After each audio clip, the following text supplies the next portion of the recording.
I must say, I despise talking about sex and sexuality because I feel like I need to repeat so many things that I say every time that I bring this topic up in order to ground it properly, and that really tires me out. So I'm going to take some of this stuff as being somewhat read, as somewhat already prior familiarity and known about, because I don't want to repeat myself too much. So I will just kind of I will not substantiate all the things that I say because I expect that you've perhaps heard my substantiation of those things before, just to not completely derail my flow of dealing with these delicate matters. So,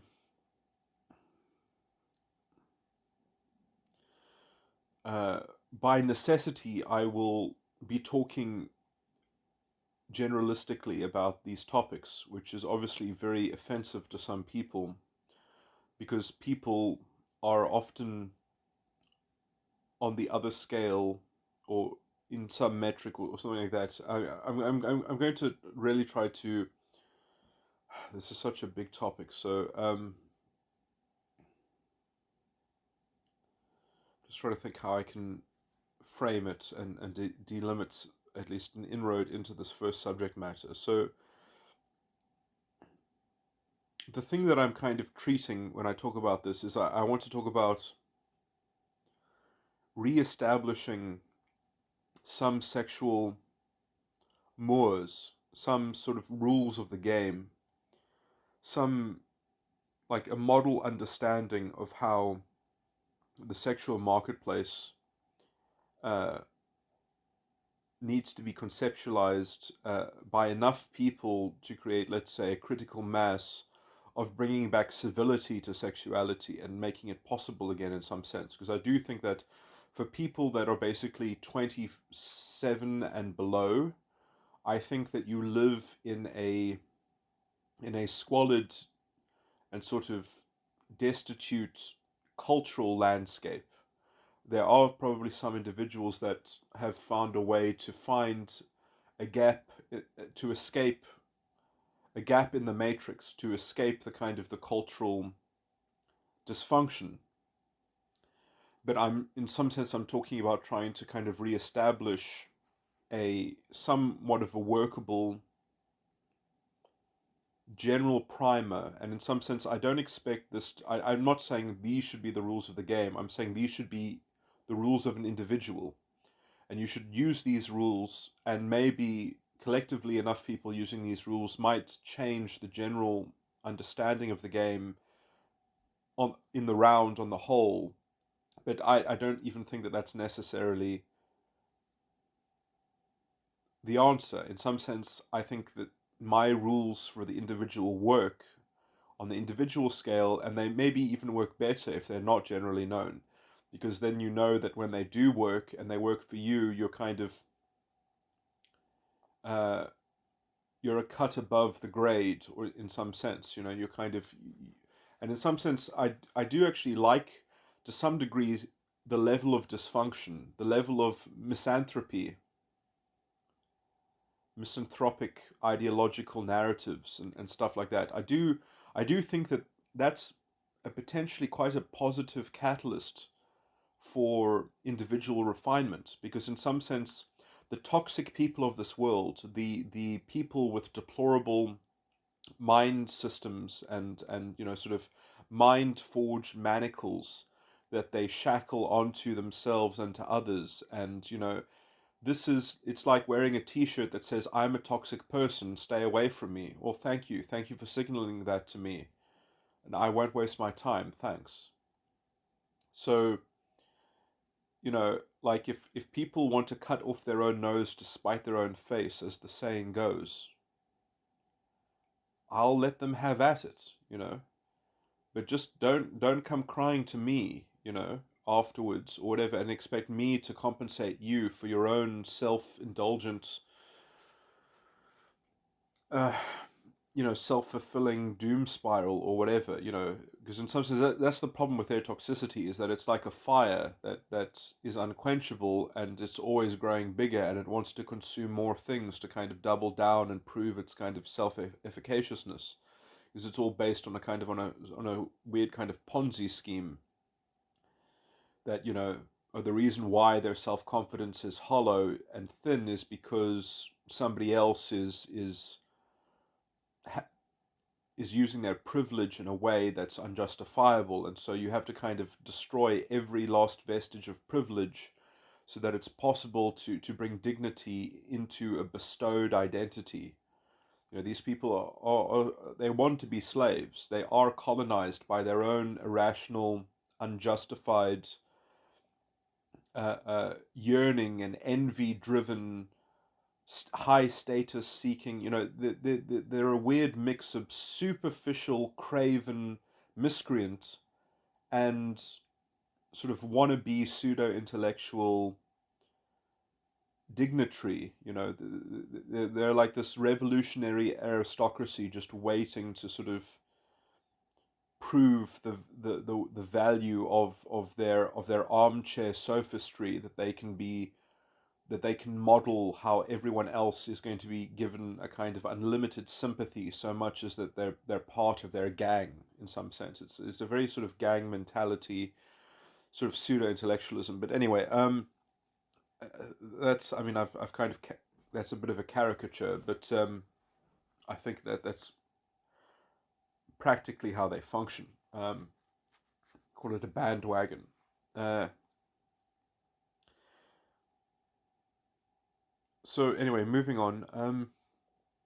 Feminism has this quality, and it, in some sense, feminism was the beginning of identity politics, and it was the dehumanization of boys and male and men's sexuality, that created the opportunity to politicize everything, and the politics of the personal, as they call it, is made out of vilifying and politicizing male sexuality, but not female sexuality. Female sexuality is suffering from the reaction to the male imposition or something like that. That's how the narrative goes.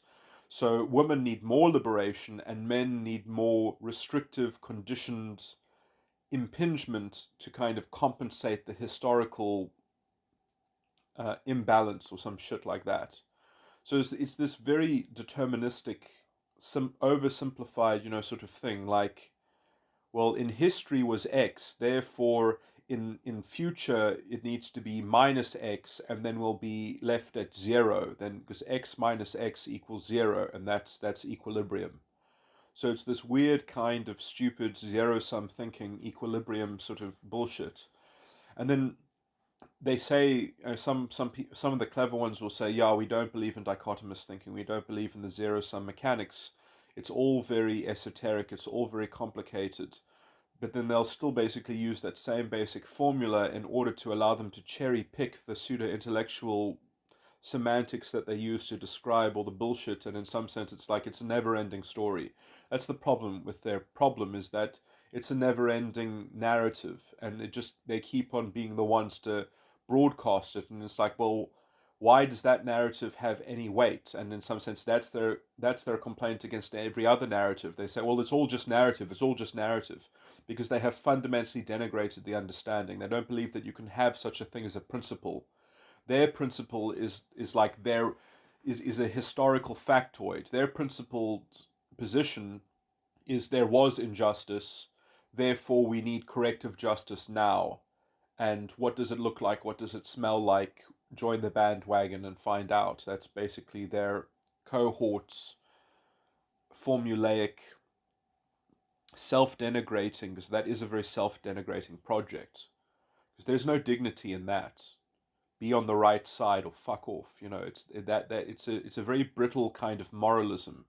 It's, in some sense, it's a compartmentalized amoralism as well, to a large degree, and it's a borderline personality disordered ideological schema. It's fundamentally toxic as hell. But it gets away with itself because it says, well, everyone has always created cultural bubbles of comfortable security, of collective narcissism. We just want the same as what we see in history, and then they cherry pick their history again. Because, I mean, these people are very uninformed. They don't know anything about anything. But, they found a formula that makes them feel comfortable in their immaturity, in their juvenile bullshit. And in some sense, now you're dealing with women that have completely cottoned onto this, and they won't give it up because it seems to help them. It seems to give them institutional free passes. They get free tickets to the party. They get free drinks.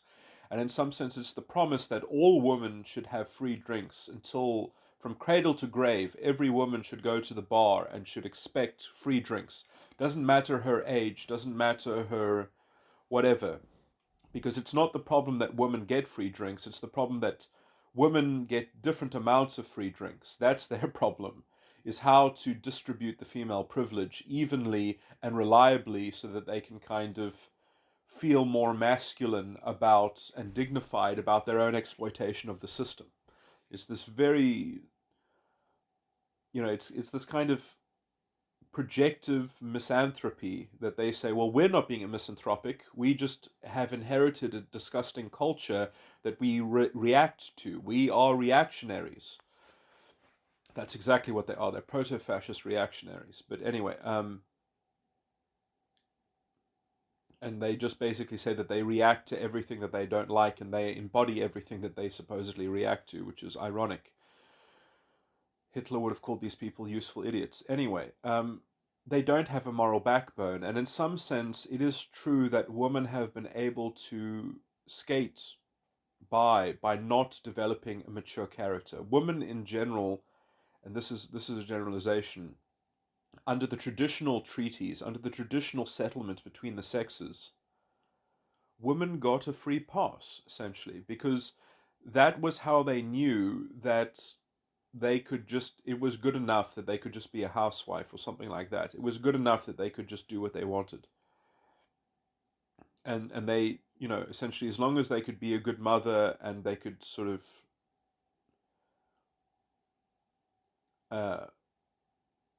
in some sense, like they would be another child to the head of the household. They would just be they would be a perpetual infant, and that was even in the legal structure up until like the 1950s.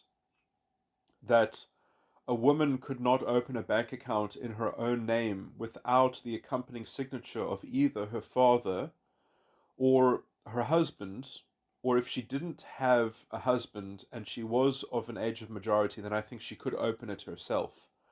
But after being married, then she couldn't open it herself. So it's quite interesting that in some sense there was a kind of ambiguity there, even in the legal structure for at least some time.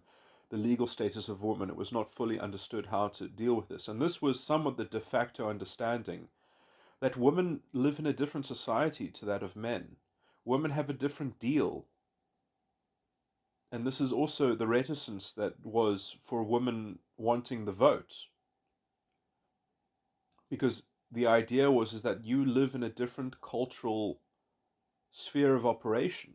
You do things in such a way that is actually a bit dangerous to give you the vote and to let you become an equal participant in the political sphere of things, because then you can't just do things like you were before. You actually have to mature a bit. You actually have to develop some muscles that you hadn't developed before, some intellectual muscles.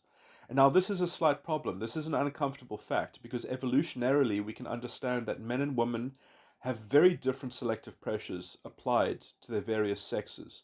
We have specialization in the human species. Men were hunters and women were gatherers. Men were disposable in war. Women were protected in war.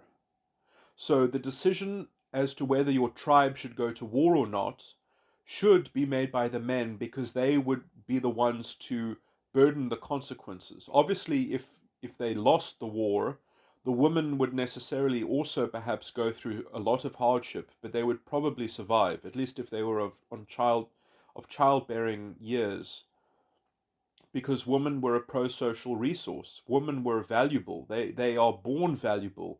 Men are not born valuable. Men have to make themselves useful to the society. Men have to earn the food that goes into their mouth. Women, in some sense, just by the mere fact of being women, are valued as being a pro-social resource to the tribe. So relative to the collective, the politics of the collective, in some sense, needs to be understood as a huge influence over the mediation of the relative power and the relative spheres of operation between the sexes. And we also have to understand that there are basic physiological differences between men and women, the reproductive differences being of some of the highest. Obviously, you can get women that are just as intelligent as men, and you can get women that are more intelligent than men. And in some sense, women aggregate around the mean for intelligence, whereas men are much more varied. You get a lot more male geniuses and a lot more male idiots. Men are all over the place because men have had more selective pressure applied to them in their evolutionary role. All the responsibility has generally fallen on the shoulders of men to adapt to the situation. Women can't adapt too much. In some sense, they need to be protected because if a woman loses her health, she can become infertile. And the fertility in women is much more delicate than it is in men. Men can starve themselves and then they can refeed after the starvation and then they can regain their fertility. Women can't really do that as easily. So women are more delicate in that physical sense. And so if you want to have a thriving collective society tribe, you have to have some cognition, some recognition of these physiological differences between men and women. Because otherwise you won't make the right you won't make the right trade-off. You won't have the right you won't have the right governance, let's say, or something like that. Same goes for children as well in some sense. Like obviously if you malnourish a child, you're going to stunt its growth. It's going to be very, very problematic for its development. Um, so that would also be why perhaps some people moral grounds when there's less food, they make sure that their children are fed before they eat disproportionately, that their children are fed more of the food that's available than what they then eat as well. And then they also need to give some mind as to how they can still be capable to do whatever input is done in their tribe society. Because productivity, if you're not pulling your weight, perhaps then you also threaten the integrity of the structure itself to even sustain itself. Because you could starve yourself to death to feed your child, and then where's your child anyway? So a lot of these things, sustainability, morality, these things are factored into a lot of these things. Now these are the kinds of thinking that men have had to do throughout society, throughout history. Women have not had to make these decisions. Sometimes women have made these decisions. Sometimes women have made they have computed these thoughts. But usually it's up to men to be the provider, so that when the man fails to provide, he has to bite the bullet. He doesn't, this is why it's women and children first into the lifeboat. That's the deal. We make the decisions and we fall on the sword. Of the sword cuts both ways in some sense. That the extra authority that men had was paid for by women and children first onto the lifeboats. That was the deal. Okay. Now, I want a different deal. I don't like that deal. I don't like sexism. I really don't. I've always wanted a fair deal. I want a fair deal. I don't like that traditional deal. I want a fair deal. I want non-sexism. I want non-racialism. I like all the non-stuff. I like non-ageism. I like non-ableism. But I'm 34 years old. If I want to have a sexual partner, or first of all, I'm a bit, I'm getting a bit over the hill in some sense as well. I can't go try to date 18-year-olds. I'm almost double. I practically am double the age of an 18-year-old. Very close. That's a bit creepy. I can't really just. I mean, there's also the difference in maturity in some sense. I mean, people are still developing well into their 20s. They really are. A male brain is still growing in past 25 even. And then after your brain stops growing, then it still has to settle because your brain has been growing this whole time. So I would say, even into 28, you've only had a stable brain for what, 2 years, maybe 1.5 years when you're 28. So you're still now finally growing into the stabilization of it. And I mean, look, there's a biological variance here. Not everyone's brain continues to grow until X year. It's going to be on a bit of a spectrum, on a bit of a continuum. But I'm just saying, like, men in their early 20s are not men in their late 20s. Their brains are still growing, their personalities are still developing. Women, in some sense, their brains finish developing a bit sooner. In some sense, there's a bit of a bootstrapping there. Because women need to, in some sense, women mature faster. They do mature faster. Women in their early 20s are more intelligent than men, than their male counterparts. Because the male counterpart is still juvenile. The male brain in the early 20s is still juvenile. The female brain is almost completely set. That's why women are very good at assimilating information, because they have their footing better. So, like, women in some sense grow into culture, they grow into assimilation of knowledge. Men in some ways are they learn everything firsthand in some sense. They learn everything sort of in a more hands-on sort of thing, which is almost, this is probably also an echo of early childhood. So we have to understand physiologically there are very big differences in infantile brains of male and female, of the male and female sexes. That the male physiology, when you're a male baby, the amount of testosterone in your body is the same as a male going through puberty. There's a lot more testosterone in a male infant than there is in a female infant. You think that's not going to have an effect on brain chemistry and physiology? The wiring of the brain, the energy of the body. Boys are stronger than girls. Um, at certain ages, at least. Girls, uh, girls sometimes are bigger than boys. Um, at certain ages, and then the boys kind of, or it's all a bit of a dance in some sense, but and it's to do with hormones as well. And obviously, I'm generalizing, because some women are 6'5", some women are taller than I am. Um, but like on average, and in terms of height and things like that, I mean, in some sense, I mean, I've heard some very interesting things. I mean, biology and anatomy is very kind of interesting. It's there are all these sort of Da Vinci sort of things that you can work out as well. Like, I mean, the ancient surgeons, they used to have these tricks about how you could kind of measure the hand span and then put it across, sort of some hip bone, and you would be able to kind of work out exactly where someone's kidneys were or something like that by measuring some angle of some geometry or something like that. That, it's very interesting that, like, how weirdly these things line up. Uh,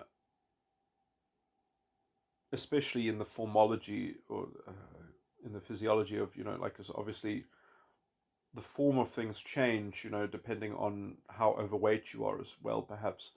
And so you need tricks like that to be quite sophisticated, that work in order to be able to find people's organs, or at least with before they had X-rays and things like that. Anyway, that's a weird kind of analogy of me trying to say that there is this natural pattern, this organic pattern in the both the physiological but also the psychological sort of trajectory of male and female development, which is distinct. It is very similar, but it's also quite distinct. Um, that takes on a different character, and there are people that straddle the line on this. We used to call some girls tomboys. Now they're kind of thought of as transgendered males waiting to happen or something like that. You're not allowed to just be a tomboy. It's crazy stuff like that. Um, Everything is kind of into this identity politics, body dysphoria kind of borderline madness of this weird kind of mentality. Anyway,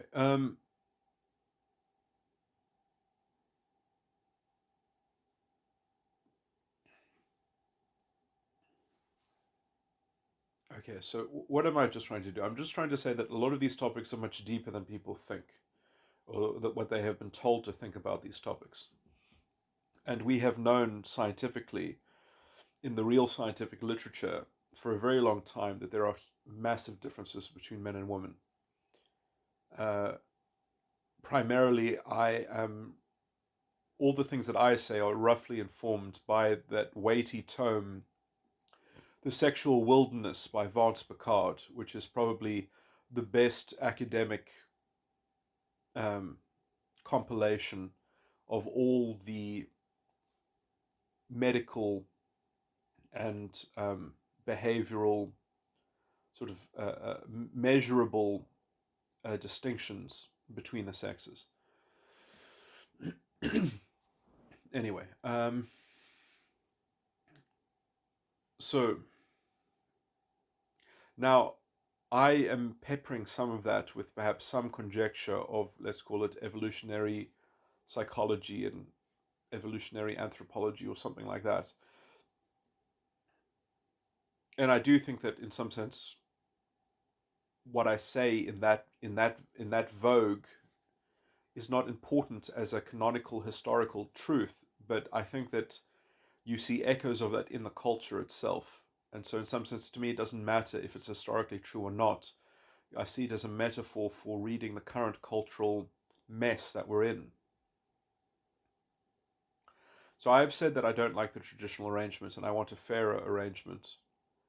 Now, the problem with wanting a fairer arrangement is that it requires people to be sovereign individuals, and many people are not sovereign individuals, and many women don't even like that idea because it threatens them. It threatens the traditional largesse that women could enjoy and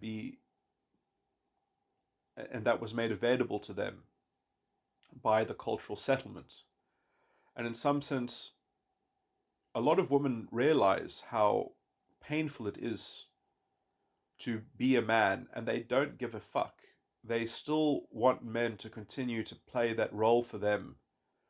They still want, I think, the current sort of parlance, they still want simps to pick up after them. They still want to have their cake and eat it, but they also have created all this fake bullshit around social justice and identity politics that allows them to disguise their very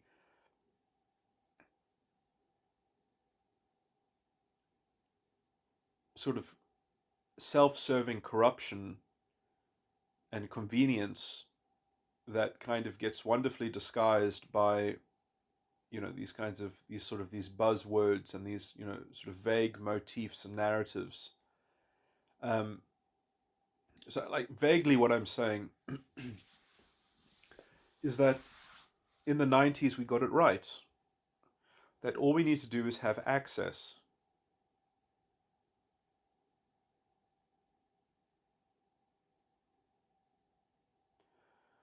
Just need equal opportunity. That doesn't mean that we're going to have the same. I mean, this is the famous example, is that you don't, if you're hiring a firefighter, you don't say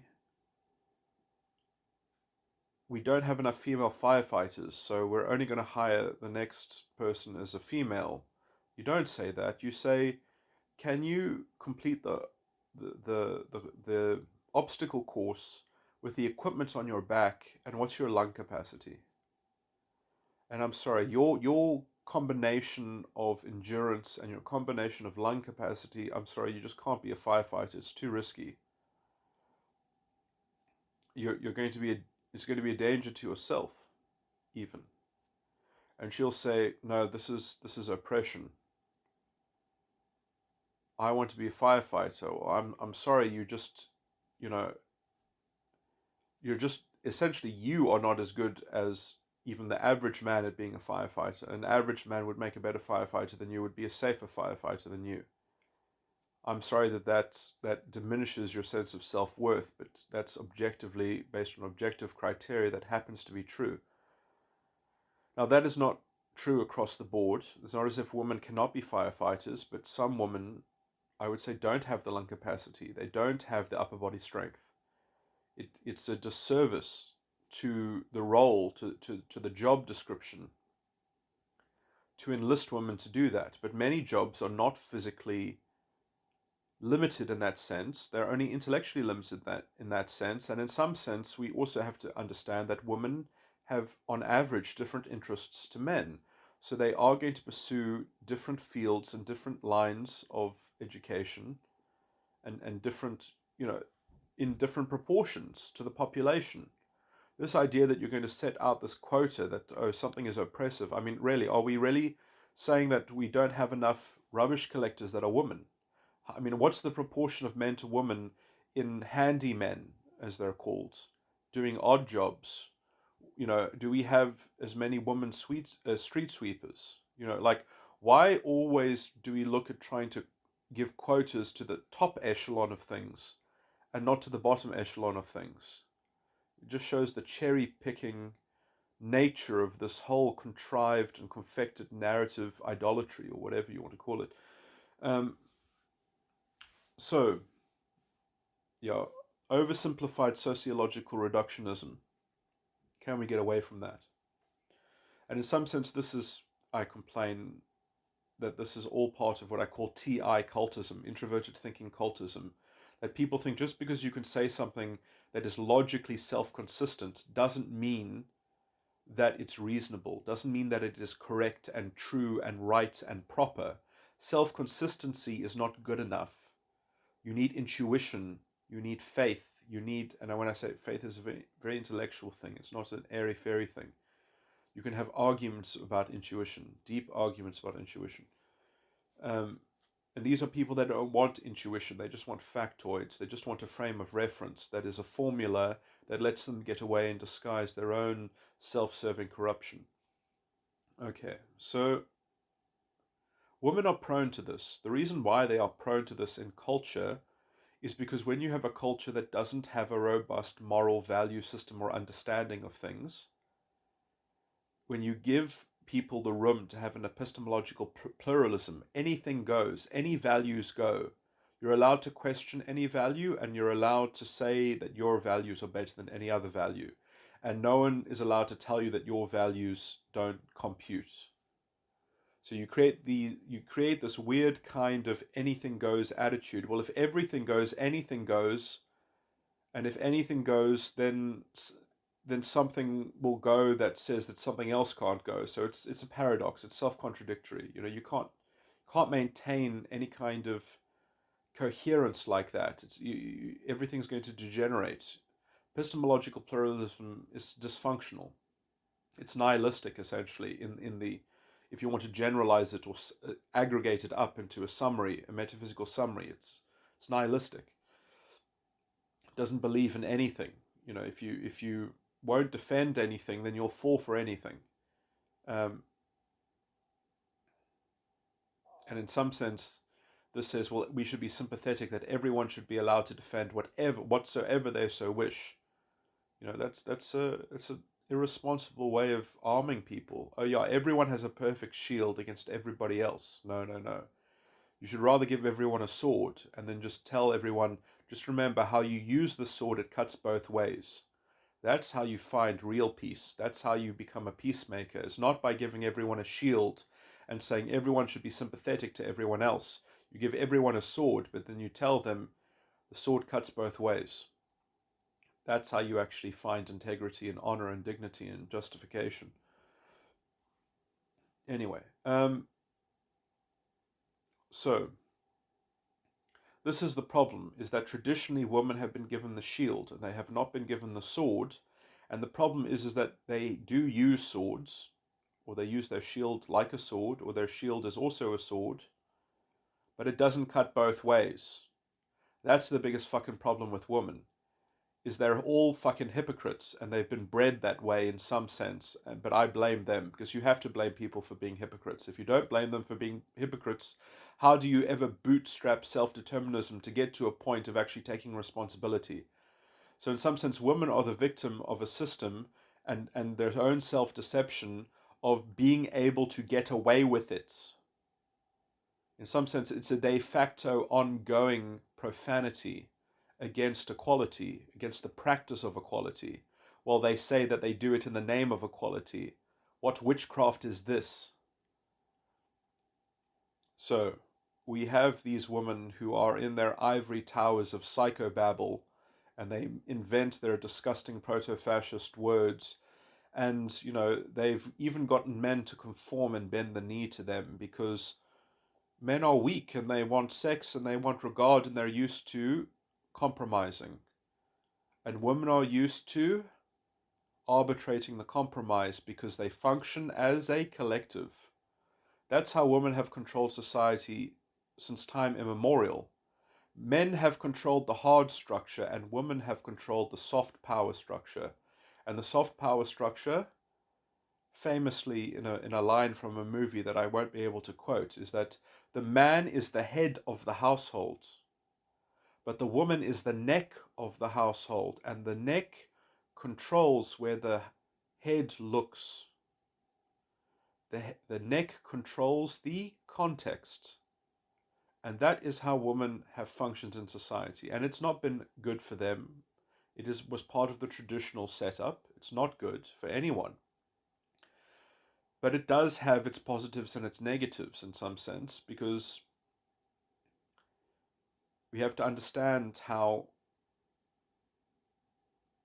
women have kept society simple. And it's not bad to have a simple society, because you need to have a society that conforms thematically to some features of a lowest common denominator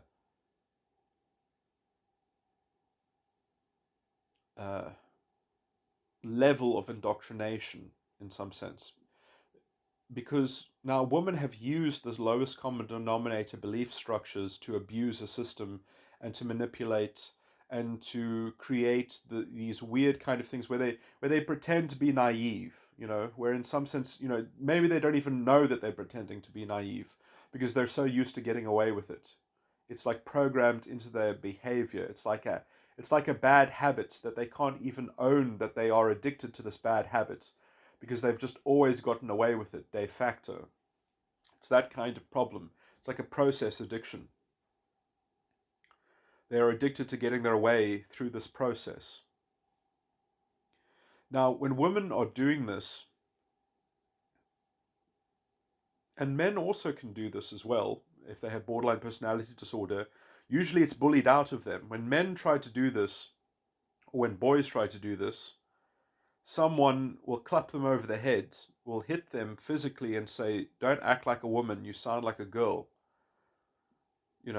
Interesting. Anyway, and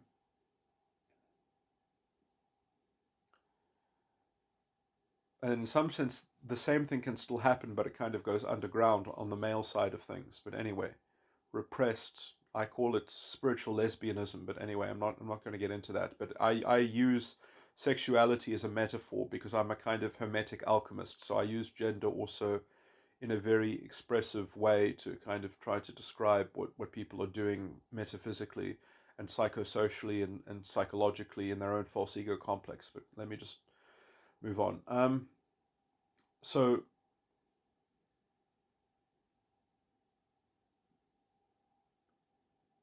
I'm just trying to talk about this catch-22 here,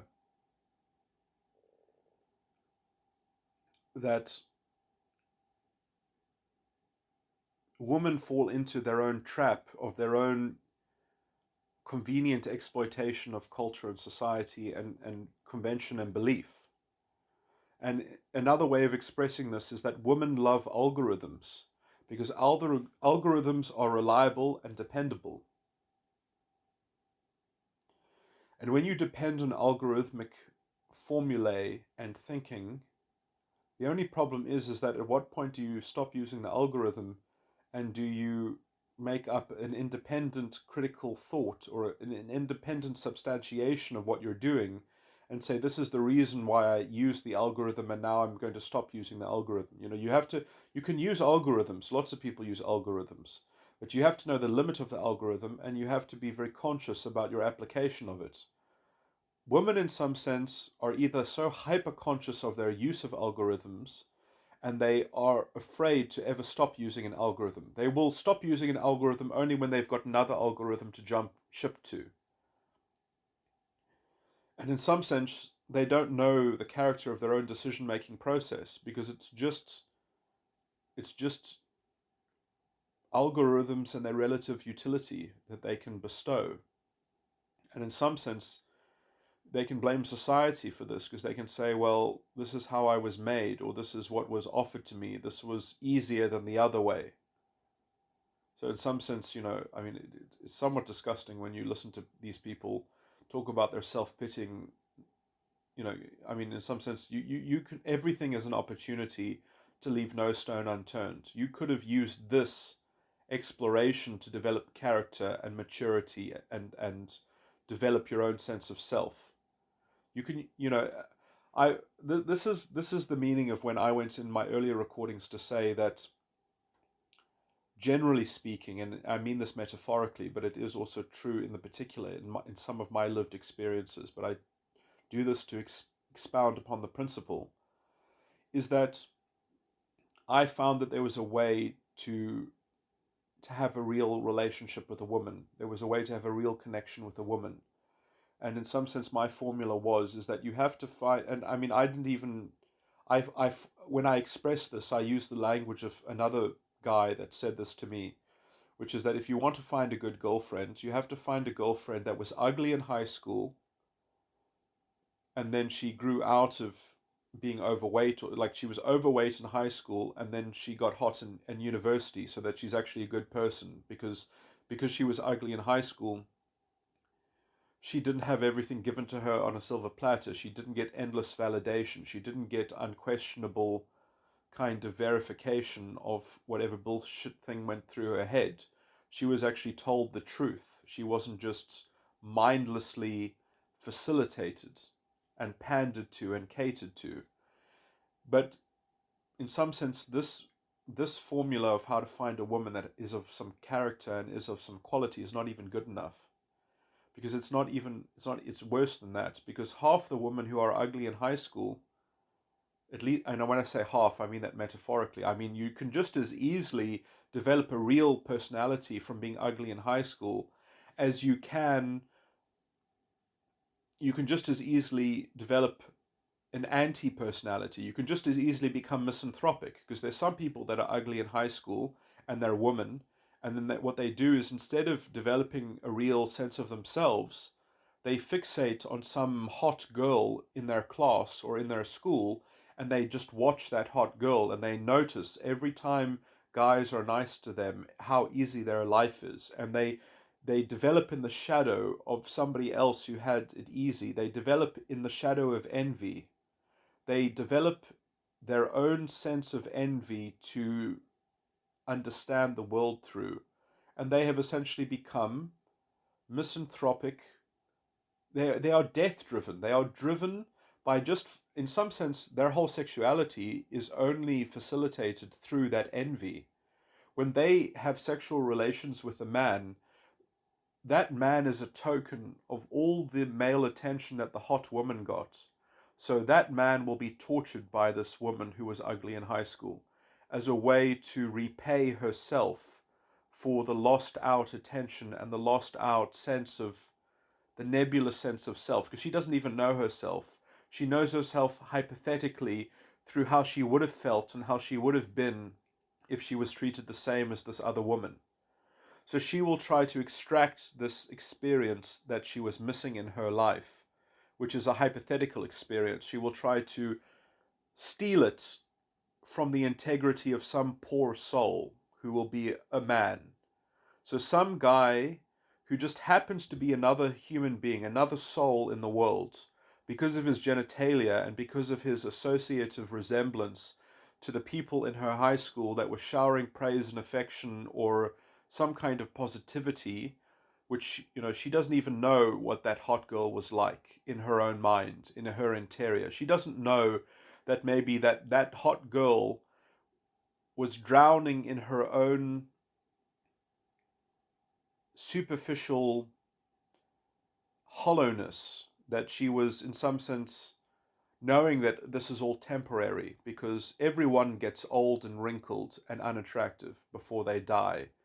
That's not entirely true. Some people die young, in fact. But essentially, everything in this life is somewhat on loan. It's somewhat temporary. And maybe it's not, hypothetically, maybe we can work out how to live forever and genetically engineer ourselves to be perfect and immortal. And maybe then also we can learn in time to graft ourselves however we so wish, and we can even change our sex at will. We can, we can sort of be like amoeba, and we can reframe ourselves as we see fit, just to experiment and then reframe ourselves backwards again. Who knows? Maybe that'll also make people go insane. Who knows? If you think that you can just kind of unplug your brain and plug it into a new physiology, or in some sense, I think what you would actually want to do is you would want to inject yourself with something that actually slowly mutated yourself, and then you could see how that mutation felt, and then work out if you wanted to kind of go backwards or forwards or something like that. Because in some sense, that I think would be more authentic. I think literally ripping out your brain and spinal column and your nervous system and implanting it into an alien flesh, I think might actually cause a kind of physiological insanity in some sense, because I do think that the body is somewhat a vestige of your spiritual, that the flesh itself is part of your consciousness even. Especially the blood is a part of your consciousness. I think there's no denying that. That the contents of your blood are the residue of your mood and your quality of your sleep and the quality of your food, which you feel inside you as a capacity, as the channel of manifestation of the expression of your energy to bring to bear a manifestation. I mean, in some sense, if you wanted to physically grow, it has to be transported by the blood through the body to the hormone signal, the chemistry. Your blood is a vat of chemistry which is part of the reservoir of your consciousness. It is like the short-term memory of your consciousness, perhaps even the medium-term memory as well. You can get angry, you can get upset, you can cry, and the next day, do you not feel a bit of a hangover? Because the residue of that is in your blood, the residue of your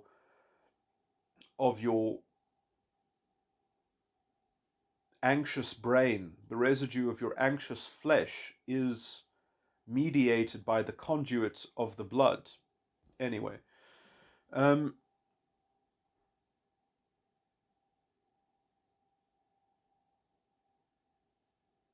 this is why I think that the blood does need to be given some kind of legal, sacred, sanctified status, that you should be able to say, I do not want to have pharmaceutical, neurotical, what are they called?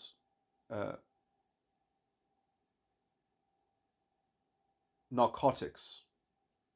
I don't want something that is capable of impinging a neurosis within my consciousness. I don't want that to dirty my blood. I think that bodily integrity is somewhat uh, uh, and bodily autonomy in a very strict sense needs to include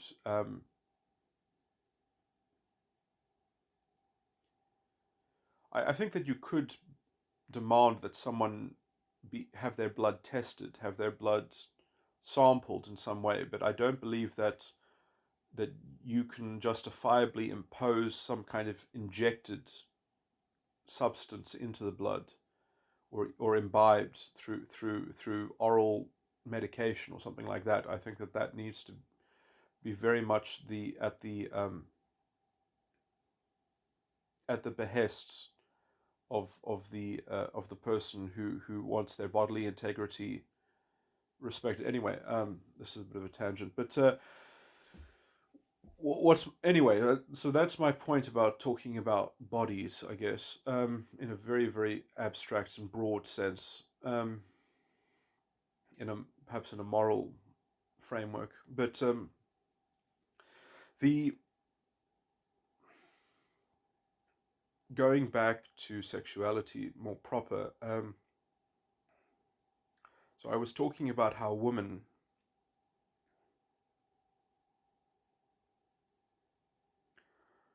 are, in some sense,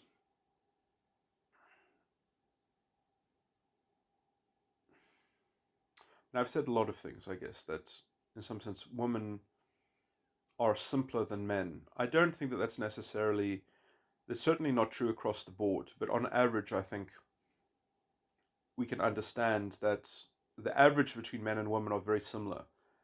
But that belies the fact that so many men are very, very stupid and and have low intelligence. And so many women are very clustered around the average. And so when you take those two factors into account, you're kind of not understanding that society has always been led by some form of elite. I'm not an elitist. This is a fact. This is like the Pareto distribution. We have a sophisticated society. We need to be led by specialists, by people who know what they're doing and people that can hash it out. Obviously, corrupt elites need to be taken to task by better elites or by other functionaries in the legal justice system that fish them out and that weed out our system and that improve our system and blah, blah, blah. And, corrupt, unaccountable elites are certainly a toxin to everyone. But let me just say that, like, so much of everything in society was invented by an individual. Some of these individuals were women. A lot of them were men. And we live on the shoulders of these people. We do have to understand that, statistically speaking, there are going to be differences in outcome between men and women. But in some sense, you're not looking at the cost that men have had to pay for this. You do understand in every generation, historically speaking, men have been, as if you want to collectivize and men and women and make a narrative around men and a narrative around women, men have always been the losers. They have paid for their power and authority. Men have been genocided in every generation. Women have been protected in every generation. And this has meant that men, do you know how often male lines die out? Male lines die out all the time. Female lines do not die out all the time. Because if you're a female, evolutionarily speaking, you have an 80% chance to leave offspring. If you're a man, you have a 40% chance to leave offspring. That's starkly different, you understand. So women as a totality have a 20% failure rate. Men as a totality have a 60% failure rate. You see that men have always been at the receiving end of a non-stop genocide against men, and only the men that proved that they could justify the calories that they took in could continue to be part of our species. Men have suffered for their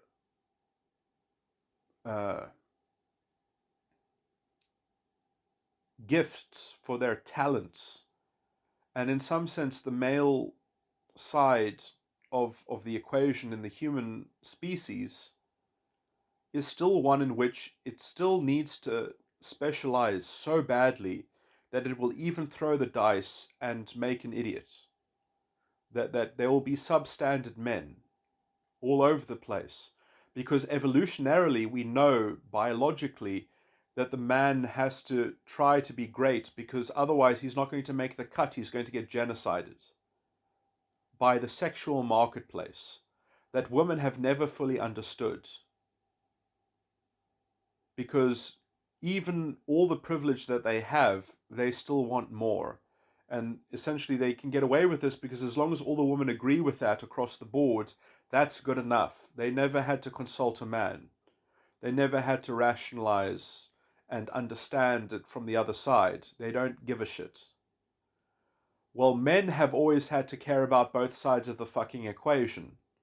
Men have always had to care about wanting a fair deal, because that's almost a prerequisite just to be able to make it even better at all.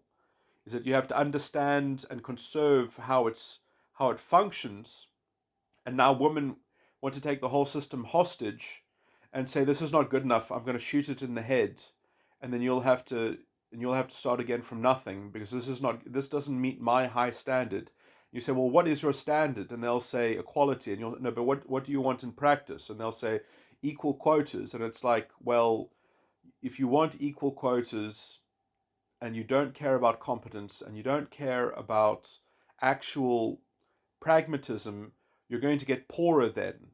And then women say, no, I don't want to get poorer. That's capitalism. Get rid of capitalism. And then, okay, well, if you want to get rid of capitalism, you're going to get rid of responsibility.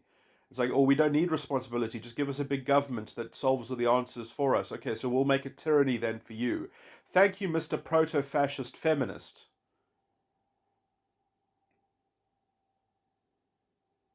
Who's definitely a mister. This is what happens when women try to be a mister.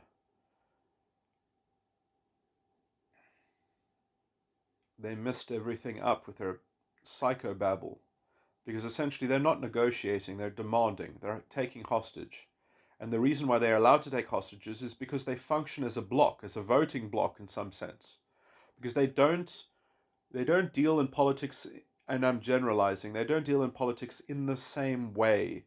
Because when they are young, when they are 18 years old and 20 years old, their biology is telling them something very, very different. Their biology is telling them, I need to signal that I'm of high status, and I will only accept a man of high status, of high caliber, who either has good looks and a good bank account and can provide for me and make my life comfortable. And those are my standards, and I shouldn't be forced to compromise. And I also want to have it all, and I want to have a career, and I want to be praised at work, and I want everything to be a parade for me. And women will do that if the culture doesn't say, this is how reality works, this is how pragmatism works. Because feminism was so toxic that the boys at school could not say, you've gone crazy, you think you're hot, and maybe you are attractive, but your ideology is fucking bullshit.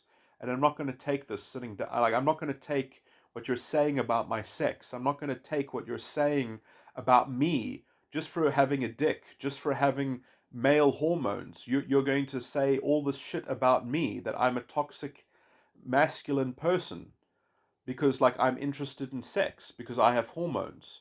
And a lot of women are also interested in sex, but they can kind of come up with some kind of way I mean, the desexualization, which in some sense is hinged on taking this gripe at men or something like that, it has harmed both sexes because it's depersonalized both of them.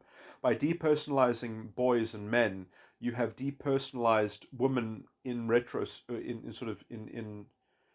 relation to men. So now women have had to kind of create this weird kind of fake identity around some kind of political libertarian philosophy. Or when I say libertarian, not libertarian, I mean it calls itself liberal, but it's more liberal in the sense of liberational. You know, it's like liberation, some kind of liberational ideology and narrative. So they are like, a woman is a freedom fighter, and then she's being a freedom fighter by terrorizing the men around her because she has something to teach you, because she's like she's a Yoda in disguise.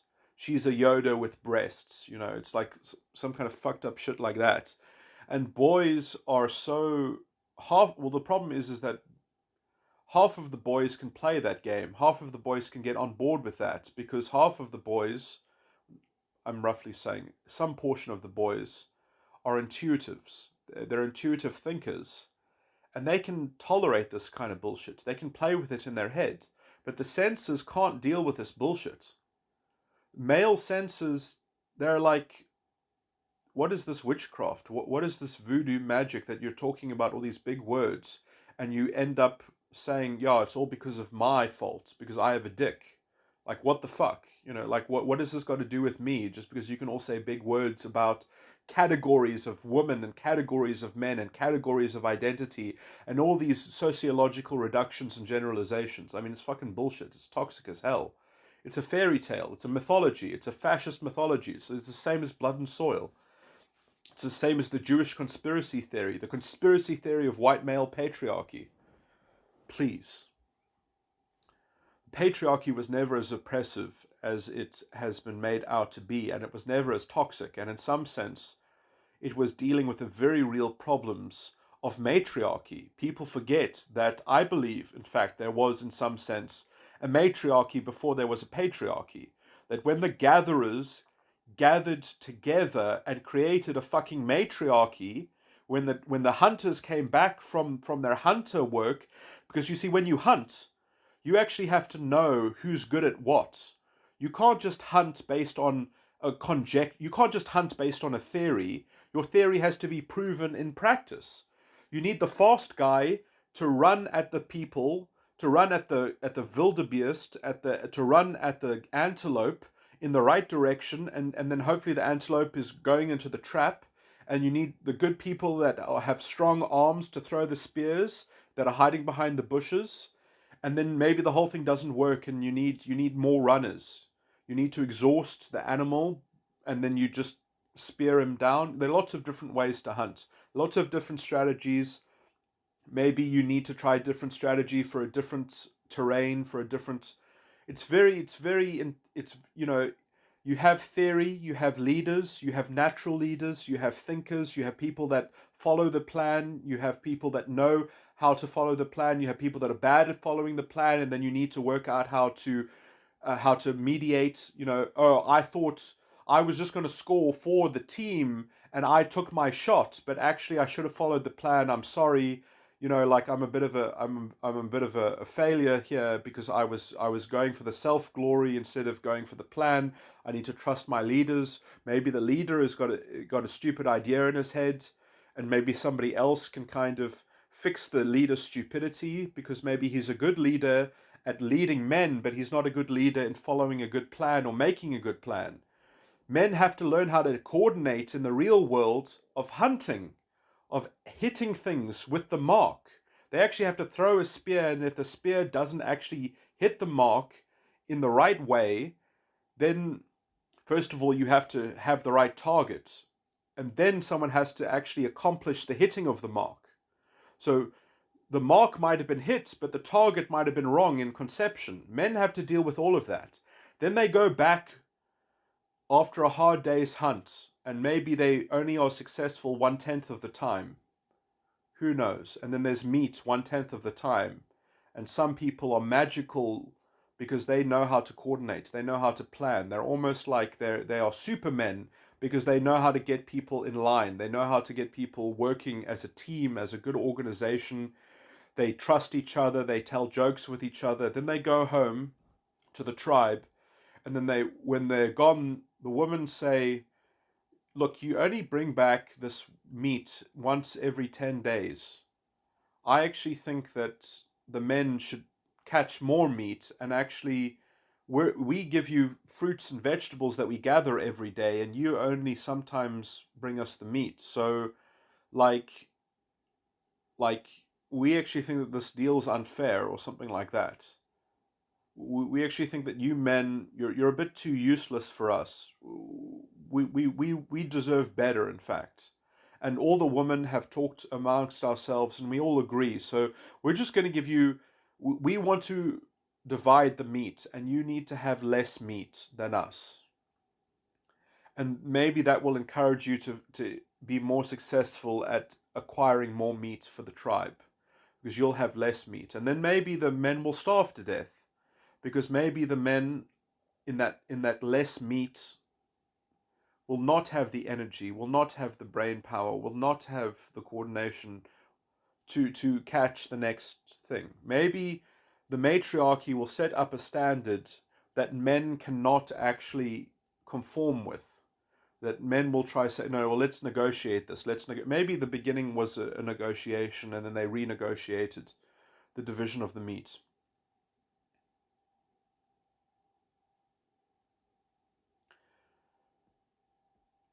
Maybe in response, the patriarchy developed in order to say, no, no, no, we're actually the leaders of the tribe.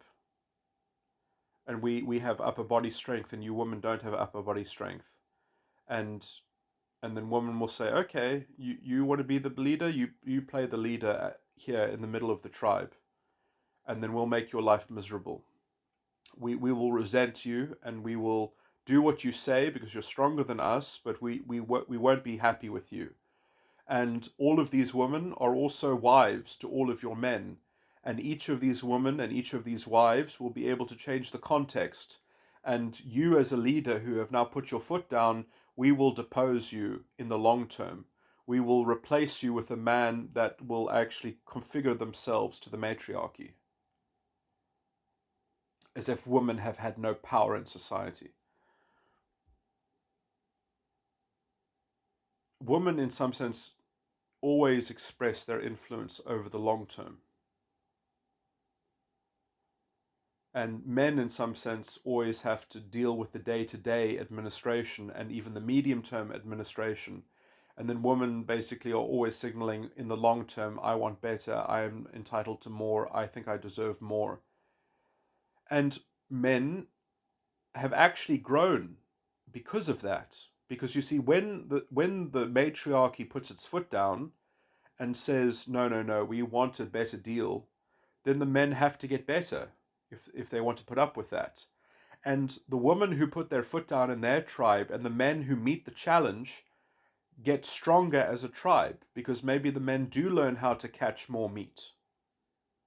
And because the women put their foot down. So now when they're catching the meat, they're not just catching the meat for themselves, they're catching the meat for their women at the same time, because their women have put their foot down and they want to give something more to the woman. They actually they feel that they could do better, that they could advance themselves, they could do it more efficiently, so they could be better at it. And then they become so good at it that everyone in the tribe has so much meat that they are so much healthier and stronger, that they have stronger children, that they have more children. And then as a tribe they're stronger, and then they can defend themselves against other warring tribes that might try to encroach on their hunting spaces, on their hunting lands or whatever. And this is the problem of nomadism. The problem of nomadism is that you would end up warring with other nomadic tribes, because traditionally you would have your tract of, I can't remember all the technical words, but nomads are probably the most civilized people on the planet. They are the most mediated souls in some sense, because they're always on the move. They're always in the process of something. The evil, not the evil thing about the because the nomads see up front the cost of their own way of life.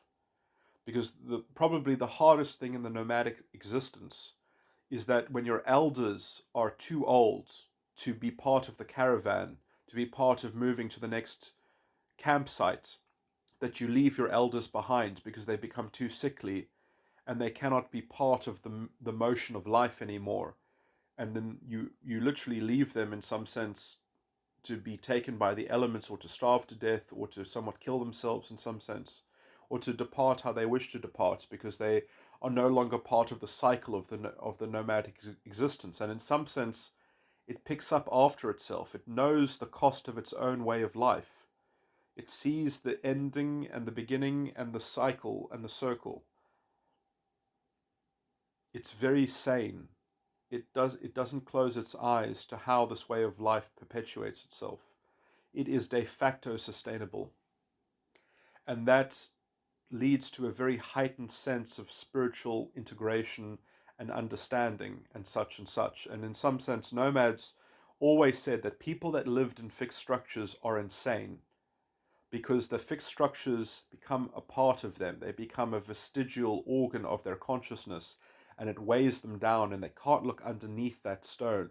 They leave those stones unturned because they live in stones. They live in insanity, and they just get laid onto them. Anyway, in some sense, that is a metaphor because the hunter-gatherer matriarchy patriarchy thing is a stone in itself. That is a fixed structure, but it's not a fixed structure in living in a house. It's a fixed structure in living in a settlement, a traditional settlement, trajectory of specialization of roles to be played within society. Anyway, talking very broadly.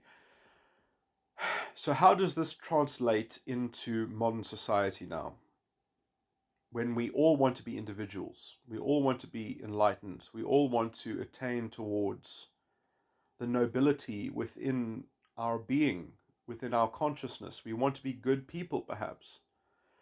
But I don't know if people actually want to be good people. I think they want to be good people under this current false ideology of liberation narrative, of some oversimplified liberation narrative. Yeah, that seems like a very nice mechanism because all I have to do is scream and tantrum and throw up a big fuss and say systemic oppression, identity politics, white male privilege, and then I say those magic words, and then the government should send me everything that I want. That's not libertarian philosophy. That is a recipe for self-destruction, degeneration, and the destruction of everything, because it closes its eyes to reality and it welds itself into a very oversimplified reduction and poison anyway. And a lot of that poison somewhat has all come from the fact that we have put a gatekeeping function around sexuality, and that gatekeeping function is called feminist ideology. Because we're too blind to see that we actually already found equality in the 90s. It's called equality of opportunity and equality before the law, under the laws of general application.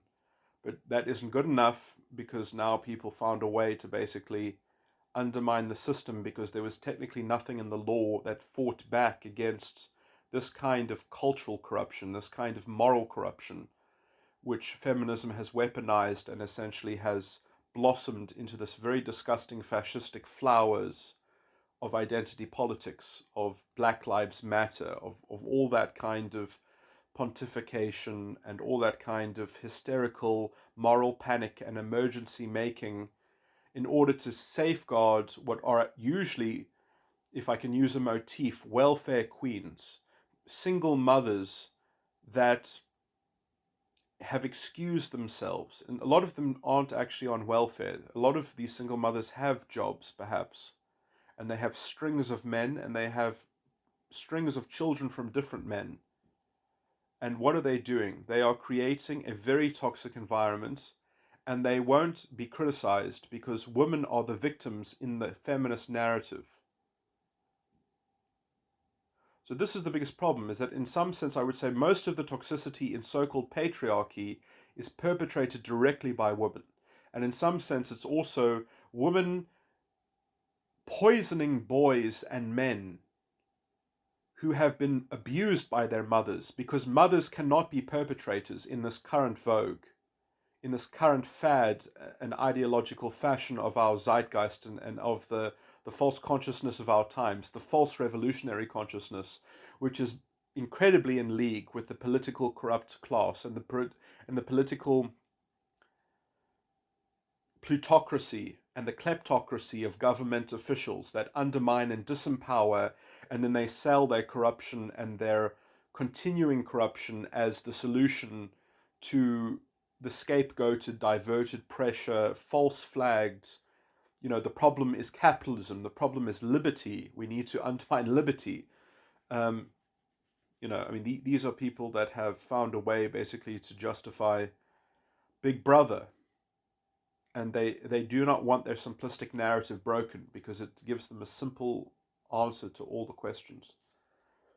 And they've got enough people, they've got enough pseudo intellectuals on their side. They've got enough ENTPs and ENFPs and ESFJs that'll go along and be field marshals to all this kind of stuff. And in some sense, the ENTPs are not corrupted. They know what they're doing. They know that they're taking shortcuts, but they just want some kind of motion. They don't mind the. I don't want to revisit that topic, but I do feel bad that I didn't go into that thing about amorality better. Because these people are not nihilists. They are selectively amoralistic because they have a secret disguised set of values, and they don't care as long as something of that narrative is being pandered to. That's good enough for them. They have lowered the moral standard to give themselves room to continue their corruption. Their amoralistic thinking, which they disguise within the cacophony and the camouflage of this ideological circus tent called identity politics. And at the same time, the law is betrayed.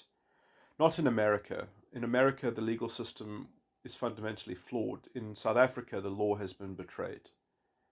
The rule of law has been undermined by these evil people that need, well, if there is a calamity in this country and the damage that has already been done, there should. Look, I'm fine for truth and reconciliation, but there needs to be some kind of way in which that this is reckoned with and it is removed. It is fully accounted for as well. There must be for reconciliation. There must be truth. People must say that they were a part of it. That and they must, in some sense, they should probably not be part of government anymore, or at least people that.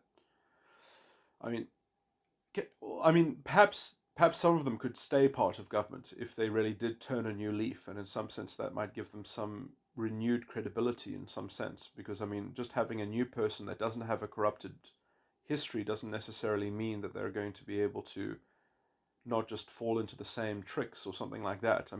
Ideally you wouldn't even have to do this on the level of rooting out the corruption of the state, because you would hope that the electorate would just vote in a new party. And in some sense, you could say that maybe the electorate does not wish to have a moral order that is represented by the Supreme Constitution of South Africa. It does not wish to have an enlightened legal tradition. They're happy to go along with a society and a culture that is so entrenched in institutionalized corruption because of racialist pandering and racialist pride, and essentially the demands of extracting sympathy for their racial identity consciousness. It's sort of that's how it's portrayed in some sense, that it's worth that all of this wasted effort, all of this wasted resources, all of the theft, all of the corruption, all of the bad administration and unintelligent affirmative action that is being administered to people, that is essentially just a way to create more toxic racial consciousness in the system as the system gets weaker, as the economy collapses. And this was all happening well before COVID. Because structurally it's unsound. You have to have affirmative action that targets a disadvantage based on objective criteria, not based on superficial color coding. It's disgusting. It's pathetic. And this is obviously why all of these programs fail and why they don't facilitate transformation, because they're not designed to fix problems. They're designed to tend to a never-ending problem of racial pride, which has nothing to do with anything on the ground, and in some sense is completely antithetical to a non-racialist constitution, tending to the sore wound of racialist pride, of a wounded narcissistic injury. Like I do believe that there is such a thing as benign narcissism that's part of someone's dignity. But the idea that you're going to tend to someone's narcissistic injury instead of attending to actually improving the actual situation on the ground and actually empowering people so that they can repair their own dignity, but by government mandate you're going to demand that they get a kind of virtual ideological dignity awarded to them, is utterly, anyway.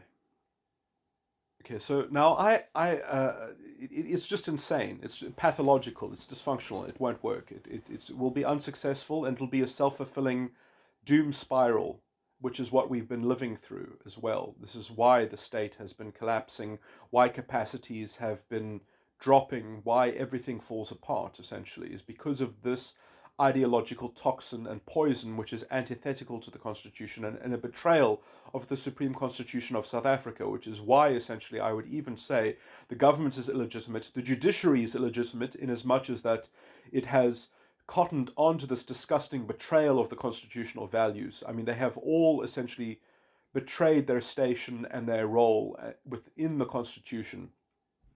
I mean, they're all, in some sense, they're war criminals in the waiting, as far as I can see, because they're just waiting to kind of to inculcate and to instigate what will essentially probably be maybe a white genocide or something like that. I mean, that's the trajectory that this is going on. That's the end game. I mean, you can't sort of look past that.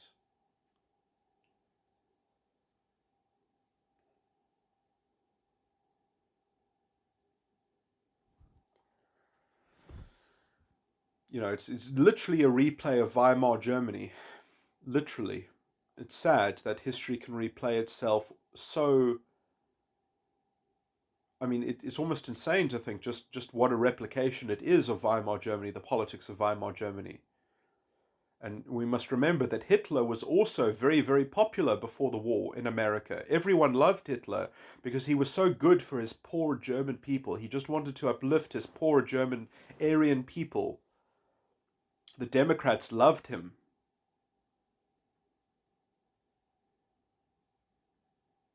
because they just love this kind of big government liberation ideology narrative stuff, because it allows their elites to do whatever the fuck they want. It allows them to treat their little plebs like little plebs and to keep them disempowered and just feed them propaganda. That's what we've got in South Africa. Anyway, let me move on. I've somewhat migrated from my original ambit of this talk, is sexuality.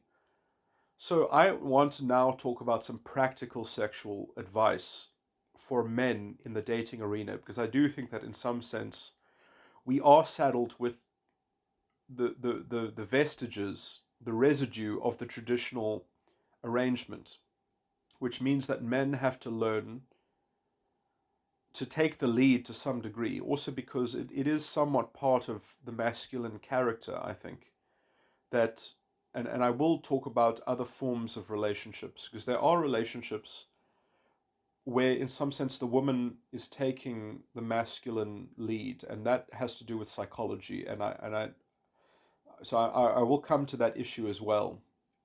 Um, because that is also an issue that I don't know the answer to. Like, I can't prescribe for other people because there might be some personality styles in which, within the current cultural setting, it is actually better for the woman to wear the pants in the house. Maybe, I don't know. So I will kind of leave that as an open question when I talk about that. But this is why, for example, some people, you'll find it interesting, perhaps, that some people will be very attracted to other people. But it goes one way, it doesn't go the other way. In terms of even the psychological chemistry, the one will be very attracted to the other. And the other one will be friendly to the other one, but it won't be symmetrical. It won't be the same level of sort of attraction and admiration and feeling of being completed by the other person. The reason why this exists is because, in some sense, as part of the developmental structure in psychology, there are, roughly speaking, two poles within cluster B. There is the borderline personality disordered pole, and there is the narcissistic personality disordered pole. And I would describe the one as being Keegan stage 3.5, and I would describe the other one as being Keegan stage 2.5. And so, in some sense, the 2.5. Now, it's often been said in psychology that a lot of these things are like spectrums. So, it's like everyone is maybe to some degree borderline and to some degree not borderline, and everyone is to some degree narcissistic and to some degree not narcissistic. And so it's like you're on a narcissism spectrum and you're on a borderline spectrum. And in some sense, I think that people do have a combination of both. Because in some sense, and it has to do with how the structure in your unconscious mind, because in some sense, the unconscious side of the mind is connected to the subconscious and it's also connected to the ego. And so, as the unconscious mind is connected to the ego, there's a gateway there, and that gateway is something called like the borderline filter. And the gateway between the subconscious and the unconscious is something like the narcissistic filter or the narcissistic gateway.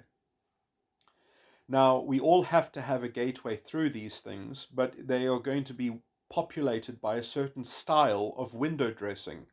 Now, I do believe that it is possible to be part of a religion, be part of a faith, be part of an understanding, be part of a spiritual practice, be part of a metaphysical philosophy, be part of some kind of knowledge system, perhaps as well, moral knowledge, that teaches you how to change or to structure that gateway.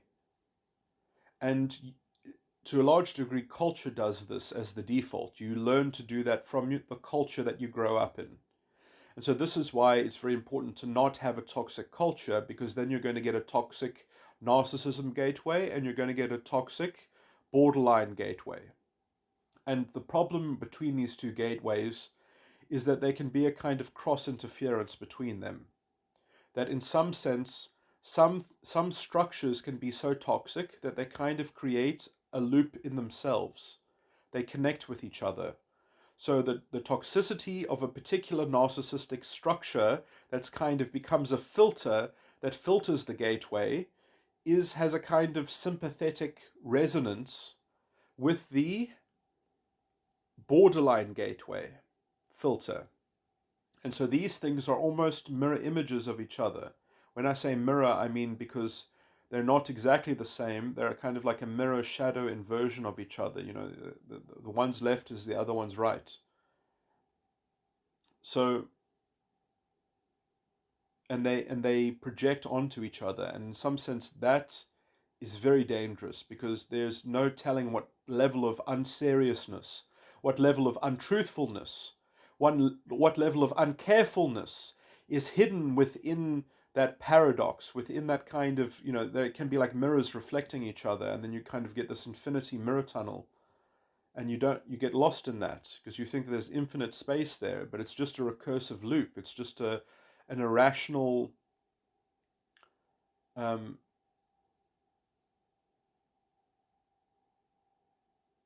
correspondence that you think is symmetrical, so therefore it must be right because it's self-consistent, because it repeats itself. So that's as good as it's like when you get a problem in math, and the answer to the problem is 2 1 2 1 2 1 recurring in the decimal places.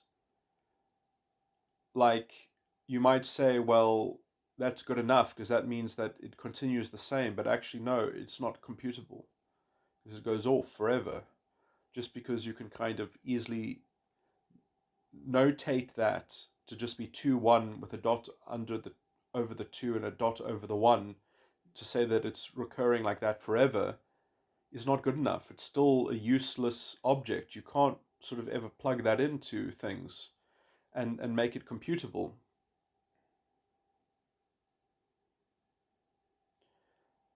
Actually, I might be using the wrong terminology. It's rather that it's insoluble or that it's intractable.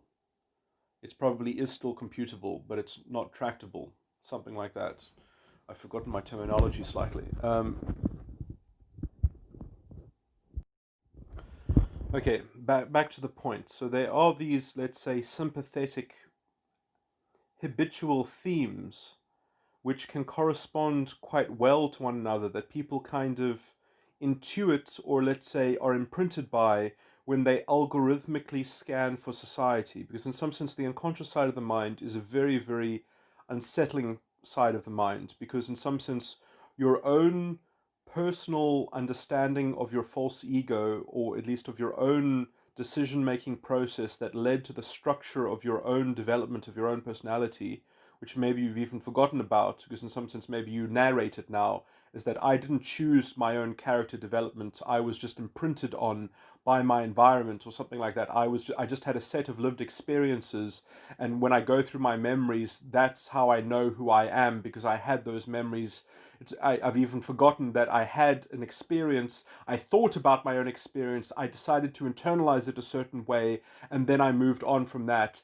I just see myself as as an impressionable piece of putty that gets historically bended and historically molded into who I am, so that I don't have to say that I'm responsible for who I am. I inherited it, I was given it, I was bestowed it, and I deserve more, or something like that. Or I can use envy and contrasting myself to other people to say why the system needs to be more fair towards me. So I live through the eyes of the system. I don't live through the eyes of my subjective immediate experience, because it has no responsibility for who I am. There has this fundamental self adoption into a kind of collective narrative or something like that. And that's why narrative in identity politics is so sort of fascistic and mythological, that it becomes like a pseudo religion.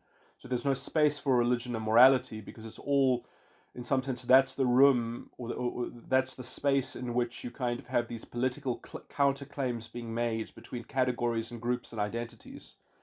That's what morality is for. It's for claiming something for yourself on behalf of your moral container, which is the thing that adopted you, which is your identity. So you become a creature of your identity. You've turned yourself into a pack animal. You're no longer a sovereign individual, classical libertarian sort of dignity. You've given up your integrity. You don't have integrity like that anymore. You only have integrity as a kept object in a system of objects that need to have more utility redistributed between them, or something like that. It's this very kind of utilitarian justice sort of amalgamation, a theory of justice that's sort of hinged on utilitarianism.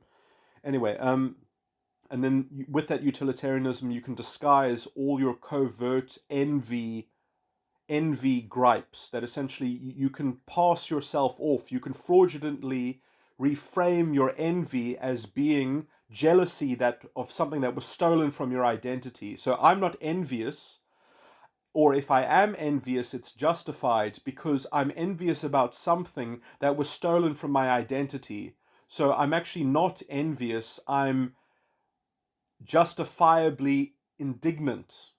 So that is the conversion that's happening there, that envy and jealousy gets conflated, and then because you've got this whole kind of counterfeit way of passing off envy as jealousy, as righteous jealousy, self-righteous jealousy, you've got no limit to the level of depravity and moral degeneration that can occur. Because if you can do that kind of thing with semantic games and categorization, then essentially the only thing that will eventually you end up killing the scapegoat, because you need, in order to prove that your whole system is good enough to actually make politics around it, you have to be willing to throw someone under the bus. You have to be willing to say, well, if you don't agree with this, then you are evil because you're part of the oppression, so I'm going to shoot you now. I'm going to have a totalitarian takeover, and I'm going to shoot everyone that doesn't agree with me. That's what ends up having to prove the whole doubling down of the whole corrupt moral edifice.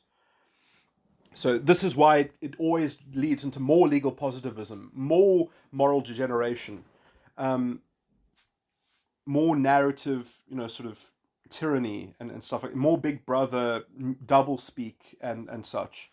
It just continues in its manufacturing of its own reality bubble, and it does so brazenly. It even complains when other people try to pop the reality bubble because they say, "Stop trying to take from us our only means of liberation." Because essentially they're so obsessed with liberation that they can't even empower themselves because they have to be liberated according to their ideological narrated way. Otherwise, it's not a true liberation. They don't want a liberation that helps other people that need to be punished because they fundamentally believe that the zero-sum dynamic must be the conduit for them or something like that. So it's very parasitic. Now, that is generally on the borderline side of things. The narcissism side of things is actually much more of a dolt. It's much more of an idiot. It will go along with it because it'll just try to rationalize it all according to its belief system. Because the subconscious is only a pile of beliefs, and beliefs are very dangerous things because beliefs are never true or false. They are only made true or false by context and decontextualization. So this is why CNN and MSNBC and the fake news media and the mainstream media can reframe any message of anyone that they don't like. They can just call a racist because they can just decontextualize it. And this is why Trump was so good at playing politics against these people, because he would just talk in the vernacular. He would not even try to talk precisely because it didn't matter anyway, because they were just going to project onto him whatever they wanted to project onto him anyway. So he didn't even make it harder for them. He made it easier for them. And in some sense, he was daring them to actually prove what they said. And they never prove what they say, they just decontextualize. Because if you actually look through his speeches, if you actually took all of his comments in context, if you played the whole clip, you would realize that everything that they said on CNN is not only a fabrication, it's patently misinformation, it's patently propaganda, it's patently dishonest, it's disingenuous. The whole thing is it's a frame job. It's a setup. It's blatant lies. Lies, lies, and statistics, as they say, and they certainly use a lot of statistics in identity politics. Their cherry-picked sociological reduction. Anyway, so the narcissists, in some sense, they think, yeah, well, the subconscious only has beliefs, and this is also why the subconscious needs to actually be. It needs to be graduated from. People actually need to, at some point in their life, look, when you're 5 years old, you can still have a subconscious. But I would say even then, even between the ages of 5 and 9, definitely by the age of 10, you should already know that your subconscious is dangerous as fuck. You should, as a child, know that being a slave to your own beliefs is dangerous because your beliefs are always broken and misleading, because no beliefs are perfect. No set of beliefs are perfect. It's impossible to have good beliefs or perfect beliefs. It just doesn't function. In some sense, you have to contextualize things in the present with principles. Principles are not the same thing as beliefs. Principles are like rationale.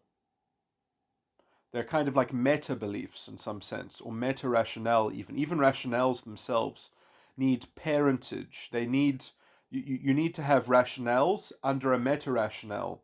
So you need to have systems of thematic principles that work together like a chorus.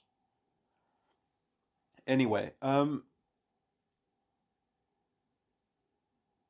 those are all mysterious in some sense because those exist up in the clouds as well. Like the way that your beliefs eventually get redeemed in some sense is that from your unconscious understanding, which is, let's say, a self-realized unconscious, which then I call it the unconscious because that's a label, but because it is full of things that you're unconscious of, because in some sense you can't know where you begin and the world ends.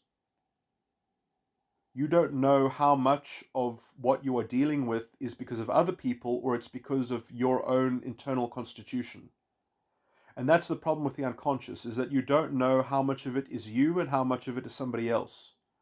And that's a stage of development that everyone has to go through. And in some sense, there's no way of navigating that unless you leave the subconscious behind and you look upwards towards the ego. And then you have to overcome your own borderline tendency. You have to overcome your own borderline filtration. And as you overcome your own borderline gateway filter, then you progress into the ego in a structured way, in a systematic, understanding way. And you don't forget your unconscious, because your unconscious then becomes the root system, because you are still plugged into the world. You are still influenced by other people. So you have to be able to use your ego to know that, no, these are the boundaries. This is how I'm playing my game. This is how, this is the role that I'm playing. This is what's good for me. This is how I function. And that doesn't mean that you can't update how you function. That doesn't mean that you can't grow and mature, because your ego can also develop. But in some sense, your ego has to have an internal locus of control, which is completely missing in identity politics. There's no such thing as an internal locus of control. They have a narrative locus of control, which they internalize, and then they project onto other people. And then whenever they're asked a question, then they just narrate the unilateral dictation, and with a soapbox under their feet. And it's like listening to one of Hitler's speeches in some sense. It just never ends. And it's it has no tentative nature in it whatsoever. It's fully projective about its morality. Like, I don't expect that other people should believe what I'm saying. Take it or leave it. I don't need other people to believe what I'm saying. I believe that what I'm saying is justifiable, and I can explain it to people, but I don't need the whole world to conform to me. I mean, I do have, let's say, very stark opinions about the legal structure and such. And again, I think that I would mop the floor with people who would argue probably against what I think is only common sense and eminently reasonable in the arguments that I've made on these subjects. But anyway, but then I stand to be corrected, I stand to be challenged, I stand to be confronted intellectually. I live by my intellect, and I'll die by my intellect. That is the sword that I live by, the tongue, the word. But then you get these other people that are really compartmentalized, that they can do other things because they give to themselves a kind of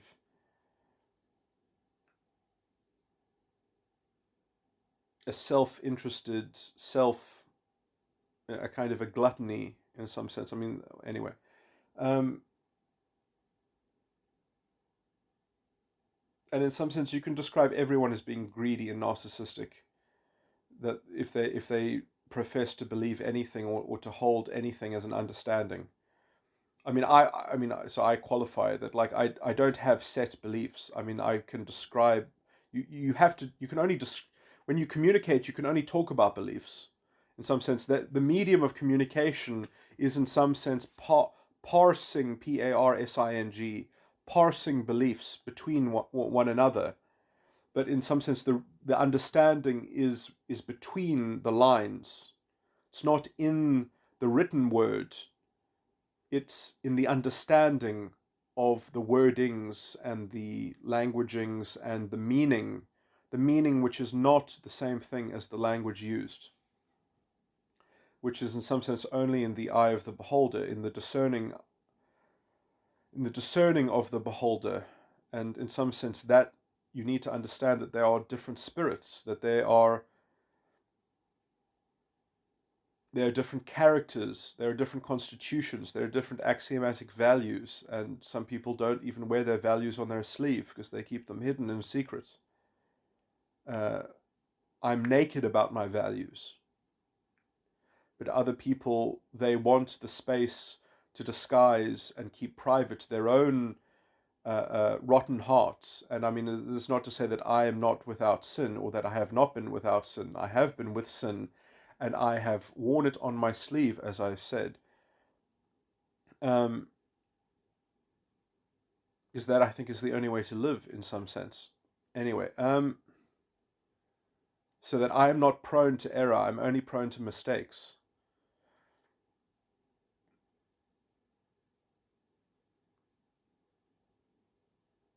That my thinking is not erroneous, but I am still prone to mistakes because I live in a fallen world, and mistakes are an emergent property. and it is not, and I'm not responsible for the actions and behaviors of other people.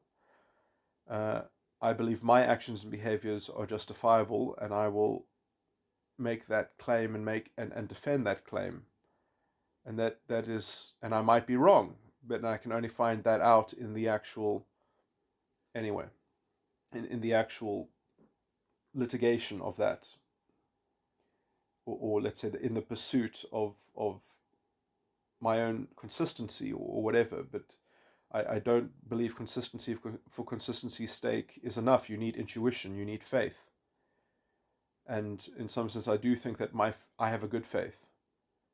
Uh, then I do think that the people that I have fundamental impulses with have bad faith in them, and they will not be, and I can often try to instruct people to improve on that issue, but a lot of people don't want instruction, or they don't want pedagogy, or they don't want to be taught anything, and therefore I think that they are generally dangerous, potentially as well. Because I do think that we can be teachers to one another in some sense, and the space can be created for that in that sense. But I don't.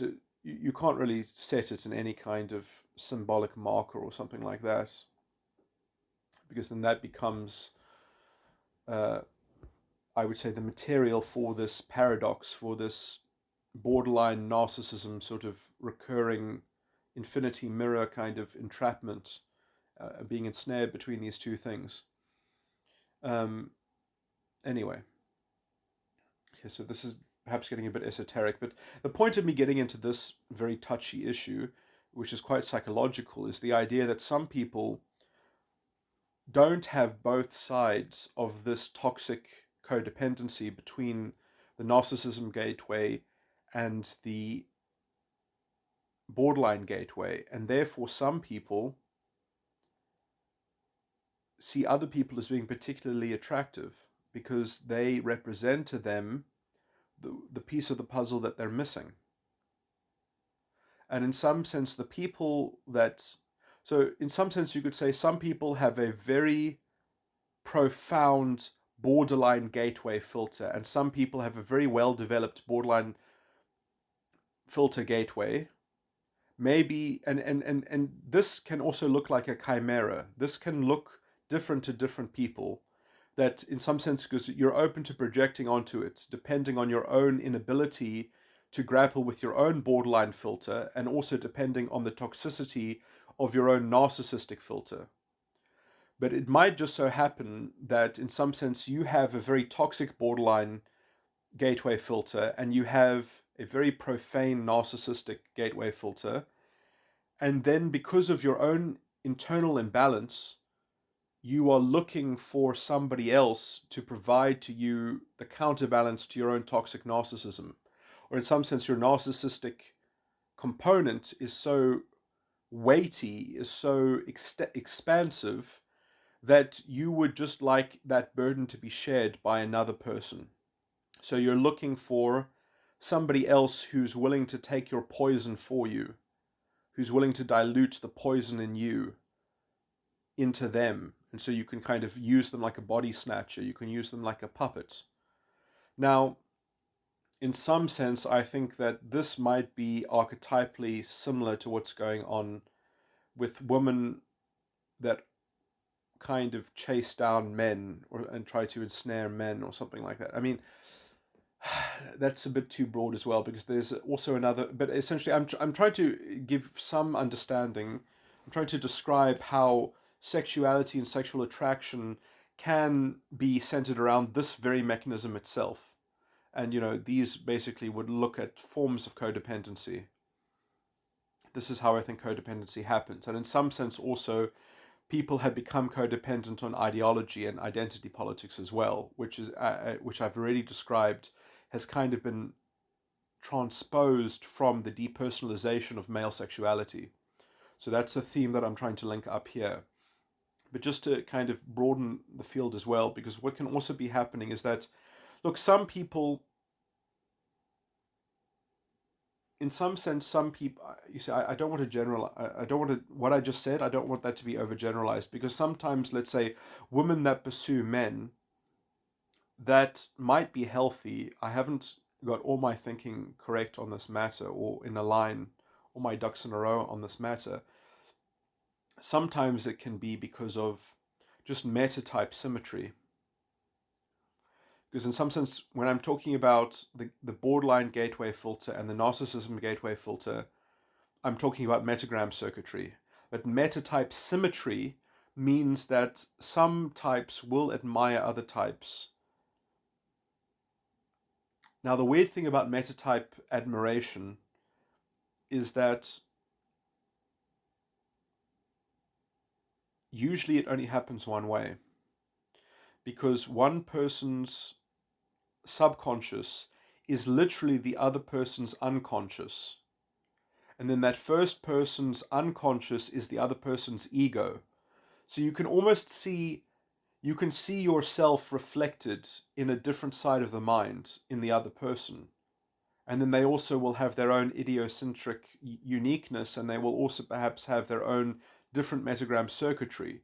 So there will be a kind of, there might be a kind of combination of metagram and metatype symmetry in some cases that will facilitate there being a different kind of mutual attraction, that maybe the one will offer to the other one a kind of a metagram marriage, and the other one will offer to the other one a metatype kind of symmetrical alignment marriage. So this is all very messy, and I don't know how to wade through all these very complicated matters, and I would have to sort of evaluate it in the wild in some sense and get more examples to be able to competently deconstruct all these kinds of sexual phenomena and work out if there are any forms of marriage and how they might be, let's say, spiritually edifying and such. If there are any. Anyway, but in some sense, I've always thought that it would be possible to have a marriage that was decent, that was based in metatype admiration, because people are, I think, fundamentally bound within their metatype. They can perfect their metatype and they can essentially wash themselves of the false ego complex, but their metatype is still, I think, some kind of. Actually, I mean, I guess I can't talk too soon. Maybe I shouldn't say that just yet, that metatype does have this kind of structuring effect, that you are kind of within the ambit thereof for your whole life.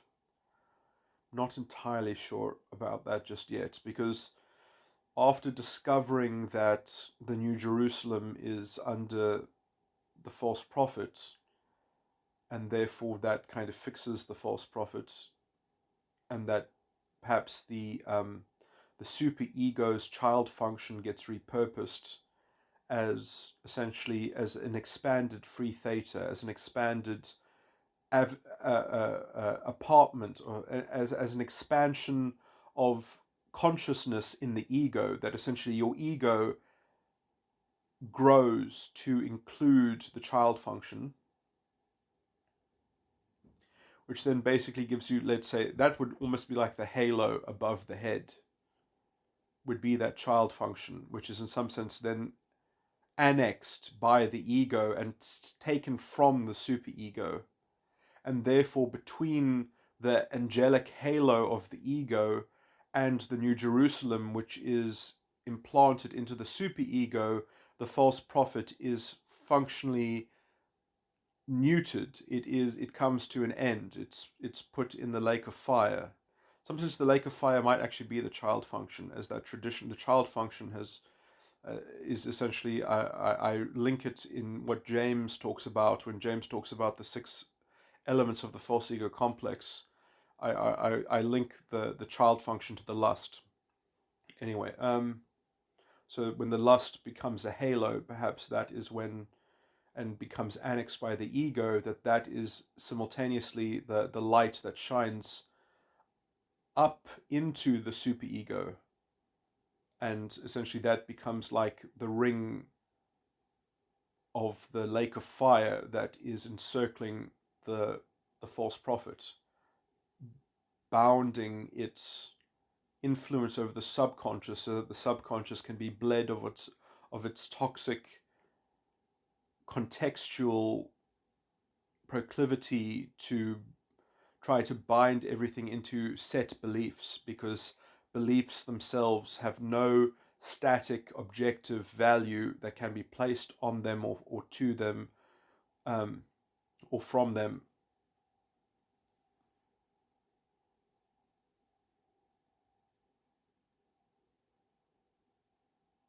Because they're always broken by context, which in some sense is the I would say the function which mediates context is essentially introverted thinking, and the one that I think exemplifies it the most is probably introverted thinking dimension 9 of psychological reality, because that dimension 9 is something like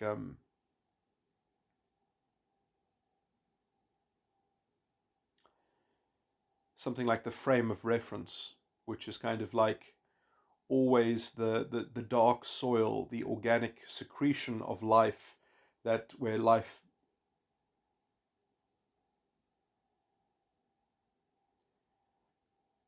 in some sense you're always seeing the end of the story in retrospect in the frame of reference, that the story sees its own life cycle played out, that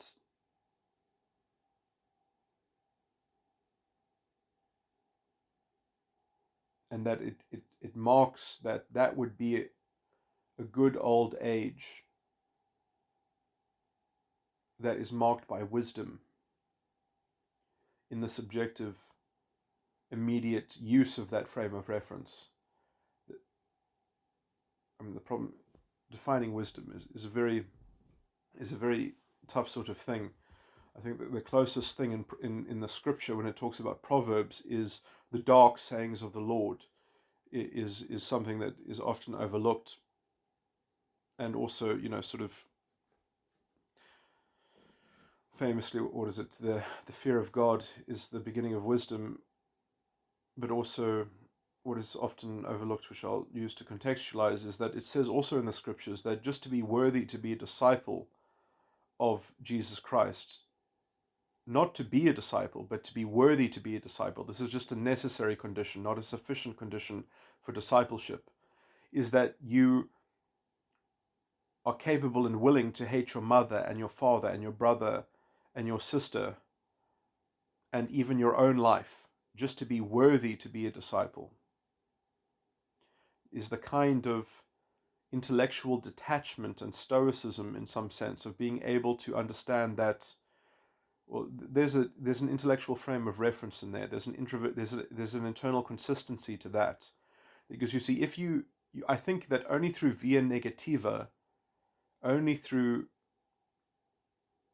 negative valuation and judgment, in some sense, negative understandings, that you understand what is going to go wrong, not what you hope to go right, but you understand all the things that can go wrong when you hate everything as much as you can, but not more than what you can. Because if you hate something extra than what you should, you will end up unhating something else as much as you should. Hate is something of like a zero-sum game, and when you try to cover everything evenly in a fair amount of hate, in which you do hate everything, then you can know the cost of everything in some sense. It's one way in which vanity can be exhausted. It's one way in which vanity can be understood, because you see, vanity cannot be conquered in some sense. The Lord hath swallowed a city in the Old Testament, and in Revelations it speaks of a new Jerusalem. That in some sense we have to understand that the contemplation of the Lord is from a subjective individual Son of God, but it is also in reference to a city. And the city is the city of the values, the city of the fruits of life, the city of all the virtues that have to, it talks about the glass roads, and the fountains and the waterways and the trees and the fruit, but and that the water that carries with it this kind of perfect sustainable life, uh, that the water has this magical property in it, everything is kept and nourished from that water. Um,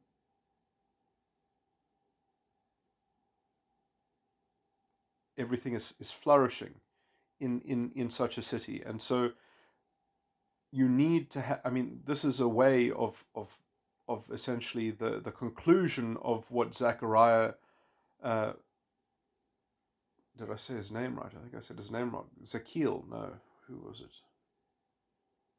Ezekiel, excuse me. This is the conclusion of the vision of the Son of Man that Ezekiel had, of the wheels within wheels within wheels. And how do these things come together? How can they come together? And Ezekiel was certainly a troubled man. He was but he knew the complexity. He knew the values that needed to come together. You read Ezekiel, you see the things that come across his mind that he even puts down in scripture, the things that other people complain about, but he knows the problems that these things speak of, they need values, they need guidance. He spoke of all these sexual provocative things because there is something in the spirit of man that inclines itself towards these things, and we need values to sort them out. And they, in some sense, in the hodgepodge of vanity, this is how corruption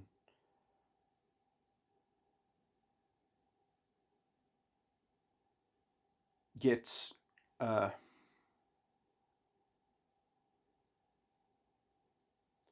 avoided when you throw the baby out with the bathwater.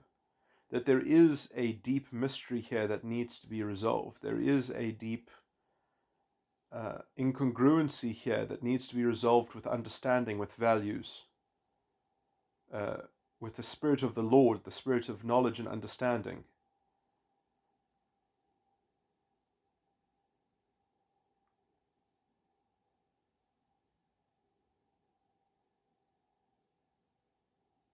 Anyway, I guess that, in some sense, I think the blueprint of the New Jerusalem is something like extroverted thinking. You need to have a model of all these things. And in extroverted intuition, I do think, is something that it only functions properly once it has fully imbibed the introverted feeling of understanding of the spirit itself. That all the principles need to be represented and sublimated into the extroverted thinking model.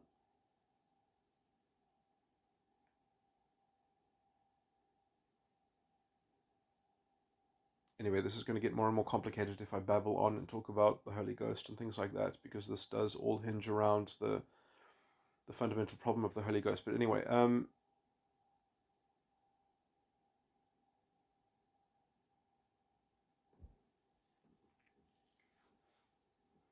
not the problem of the Holy Ghost, but the problem of the fall in relation to the Holy Ghost. But anyway, yeah, this is getting too esoteric. Let me just ground. So what I was talking about, okay, so I spoke about that matter between attraction that goes one way or something like that, and I still don't know the answer to that because that's a very kind of technical thing, and I think almost we don't want to know the answer to that, but I think that you could perhaps appreciate many other metatypes, that we can have metatype affinity between and real admiration and love between people, but it should not be based on metagram, because if it's based on metagram, then it's basically dysfunctional, I would say. But anyway, I have very high standards for heterosexuality, I guess, because in some sense I don't even know if the heterosexuality, I wouldn't necessarily conclude that the heterosexuality that I am speaking of corresponds to biological heterosexuality, because I use everything as a spiritual metaphor. But I will just say that, I mean, I've already described a lot of dysfunction even as spiritual lesbianism. And I do think that in some sense, this borderline narcissistic kind of parasitism can also, when two borderlines get together and try to create a kind of relationship between that, I do think that that is, at least stereotypically, what is generally regarded as, that is very archetypally at least similar to what is going on in a lot of lesbian relationships. But there are many, many men who have the same proclivity, who have the same temperament, who have the same worldview. It is slightly probably expressed in a slightly different way, but there are just as many. Well, no, I don't want to talk about number. I guess I don't know about the statistics of it, but there are a lot of men who I would say are, to use this metaphor, spiritual lesbians, because in some sense they don't care about the contents of somebody else's spirit. Um, in an indirect sense, they always are, because the spirit, in some sense, upkeeps the contents of the soul, but in some sense they don't know, they don't care about the spirits. They only care about the soul, and then they want to relate their soul and have a kind of exchange between souls. They believe in a kind of redistribution of power and effort and energy between souls, and they believe in a kind of quid pro quo, and they want to kind of formalize exchanges in that way, or they want to at least manipulate and be the center of narrating how the exchanges should go. And that's usually what borderlines do, which is why I think that they usually can't get along with each other too much, because they end up inculcating in each other an idea of what their own borderline style is like, what their own borderline gateway filter is like. And once you fully see that, you know that the other person is spiritually dead, that they are in some sense just continuing to follow that formula. They are because they're not crucifying their ego. They're not actually taking responsibility for their own toxicity. They're just indulging in melodrama, and they're just feeding off their own emotionality. So they're kind of like inebriated on their own emotional, never-ending sort of emotional, experiential sort of thing. And this is very toxic in some sense. And this is why people can marry someone for 10 years and be happy with them for 9 years, and in the 10th year realize that the other person, because of some sequence of events or some incident that happened, they finally saw it from the other side. They looked under the stone and they realized this person is like a sociopath android. It's like a computer program. It's not even a human. It doesn't care. Like, you can see the limit of the love. When you see the limit of the love, you see the vice that undergirds it all. You can see the operative proclivity. You can see the ultimate and absolute idolatry and worship of this self-pitying, self-indulgent, narcissistic wound that justifies the self-indulgence of the borderline extravagance of the gateway filter in the borderline. Now, as I said, that this is a spectrum and people have this. And the problem is that culture has gotten so toxic, and ideology, political ideology, has gotten so fascistic and proto-fascistic, that it has exacerbated this toxic trend within psychology. It has in some sense exalted it and justified, or it is seemingly provided, it has created propaganda to get people to indulge in this kind of disgusting narrative inception, because now everyone's allowed to put a soapbox, or not everyone, but if you have the right identity and if you have the right victim status, you can literally take a megaphone and scream in someone's ear and tell them all about you, and then you have to, if you were that person that was screamed at, you have to apologize, and you have to pay some kind of reparation. You have to be the scapegoat. You have to allow yourself to be a part of this performative bullshit, this self-indulgent performative bullshit of this kind of extended pity party. That, and when does it end? When does it reach its zero sum? Oh, only when they've burnt everything to the ground and they haven't gotten their way still, and then they're only left with themselves to blame. So you have to let them kill everyone else so that they're the only ones left, so that they can finally gain responsibility for themselves. It's that kind of bullshit. Anyway,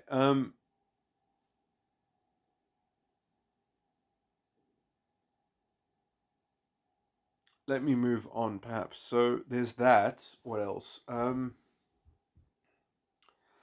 So, what did I want to talk about now?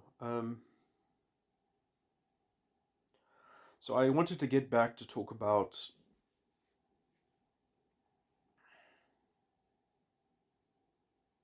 So this is problematic. You can still find someone who has a good character. It's possible, I guess. I guess you would call them unicorns. That's what they're called. Perhaps in the Mitgau movement, is that you hope that maybe you can come across a unicorn, which is like a woman who actually hasn't imbibed this poison, who actually has a good head on her shoulders, but in some sense that is statistically incredibly unlikely, as it were. Um, Another thing here is that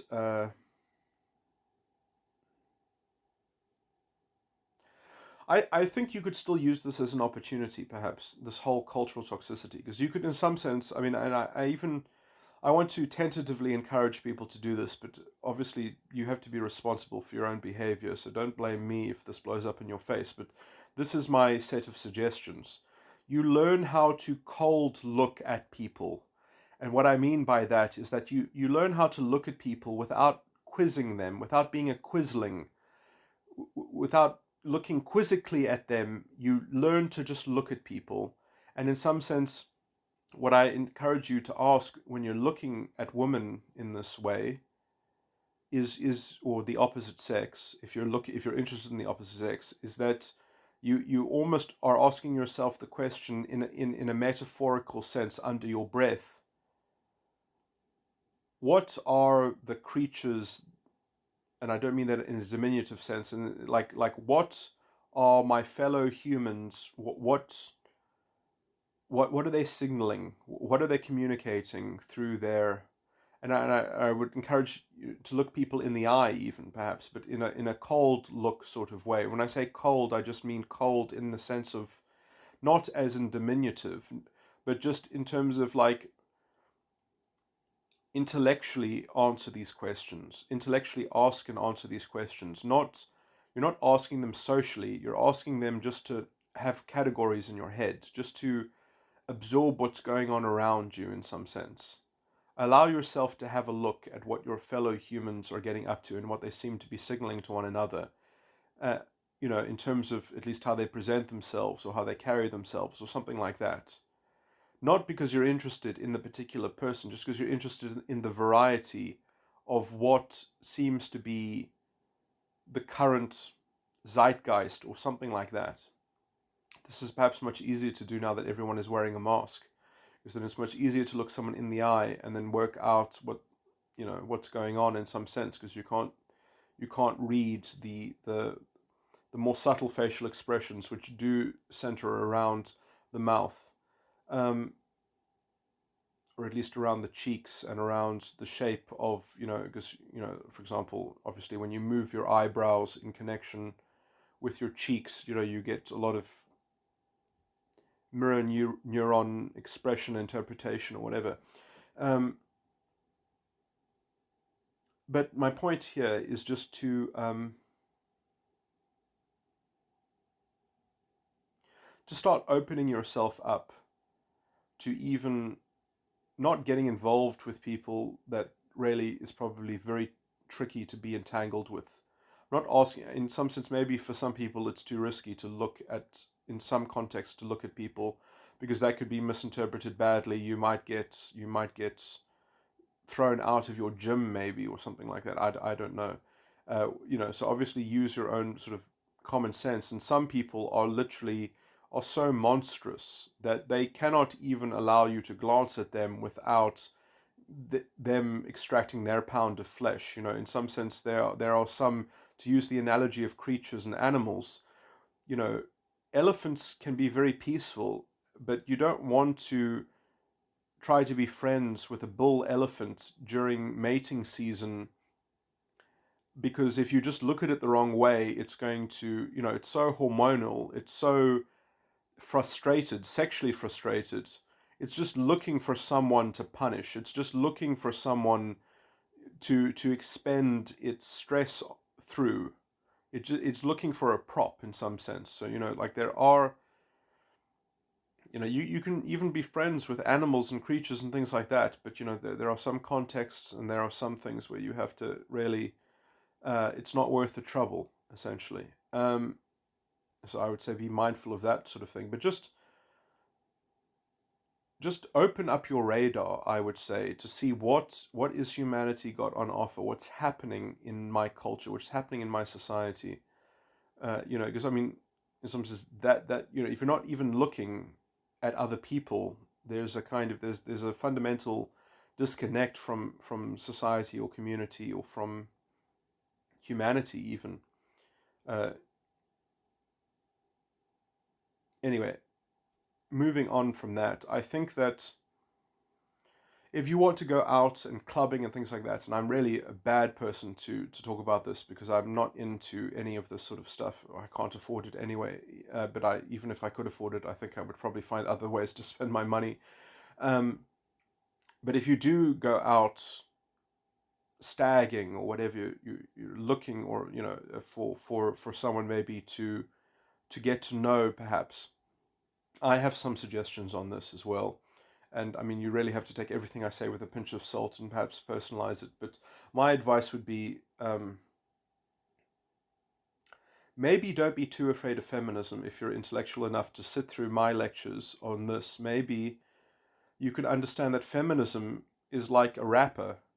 You want to eat the candy bar, but there's a wrapper around it. And the wrapper means that it's safe, that no one else has touched the candy bar after it was made. So the wrapper kind of insulates it, it keeps it fresh. Maybe that's the point of feminism, is that, like, if you have the ability to cut away the dead things, if you have the ability to, let's say, um, deprogram the ideological possession, then maybe that's what love is in this current age. Maybe if you can deprogram the identity politics out of her, maybe that's what true love is in this current epoch. So I'll say that. But in some sense, I would also say that you should listen to Jordan Peterson's Solzhenitsyn, I can't say his name properly, the Gulag Archipelago lecture that Jordan Peterson has, because he talks about Solzhenitsyn being in the camp and how he related to people who were the true believer party people who got thrown into the Gulag, and how they still didn't even throw up the ideology, that they still believed in it, because even as they were having their lives destroyed in the Gulag, they still couldn't drop it because it was their only way of relating to reality. And so you have to know the limits of, essentially, even if you are capable of deprogramming someone and getting them to really get an understanding, a lot of people, they don't want to change. They don't, even if intellectually they know that they're on a bit of bad faith, they don't care. They are amoral. They're not nihilistic. They are amoral. They have values that tell themselves that they don't give a shit. It's close enough. It's rational enough, and they care more about power than they do about morality, or something like that, and they can make excuses for themselves. So it's difficult because you can't in any kind of guaranteed way deprogram these people, because a lot of borderline has got nothing to do with, oh, I had a traumatic history. In some sense, it's not the trauma of the history that's the problem. It's their own decision making process to lean into it, to use it as an excuse and to weaponize and militate, mil, to militarize their own psychology out of, usually it's out of, it's greed and gluttony. They don't care about the bodies that might be left, and they don't care about the dehumanization. They don't care about how much of a failure the ideology is at it even achieving its own goals. Any of the goals that are achieved in spite of their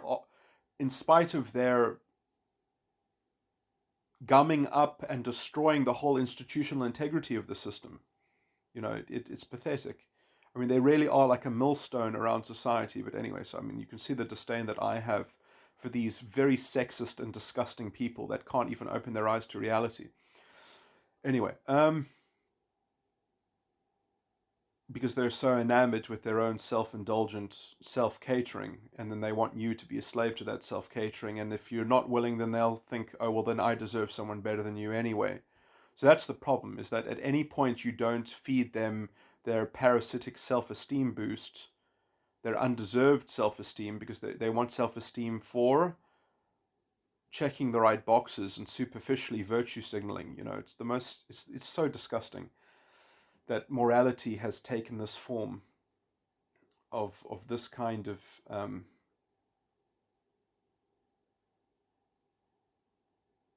it's like, they might as well be wearing Nazi insignia and saying, look how many badges I was given in the in the 1,000-year Reich, look how important I am, or something like that. It's all this weird kind of symbolic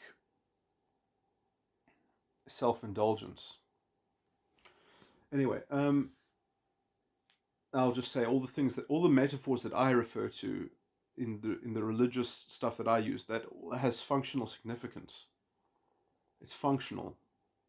Like that I use that because I don't know a better way to explain it. I don't think, if you just use technical jargon, it sounds very, very erudite and it gets harder to understand. But when you start using things like Holy Ghost, like each of those things, Holy Ghost, it's 2 words. Anyway, I didn't talk about that specifically, but in this recording.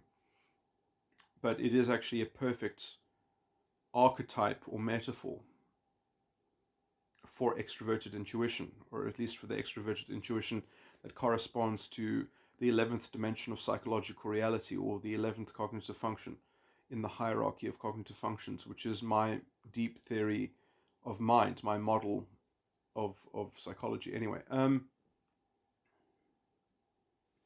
moving on.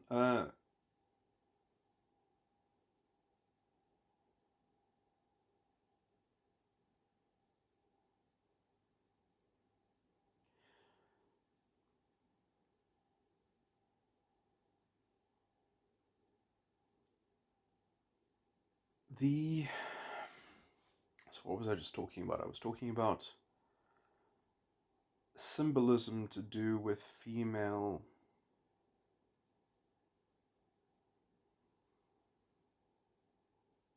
to do with fake moralism, I guess, to do with virtue signaling. And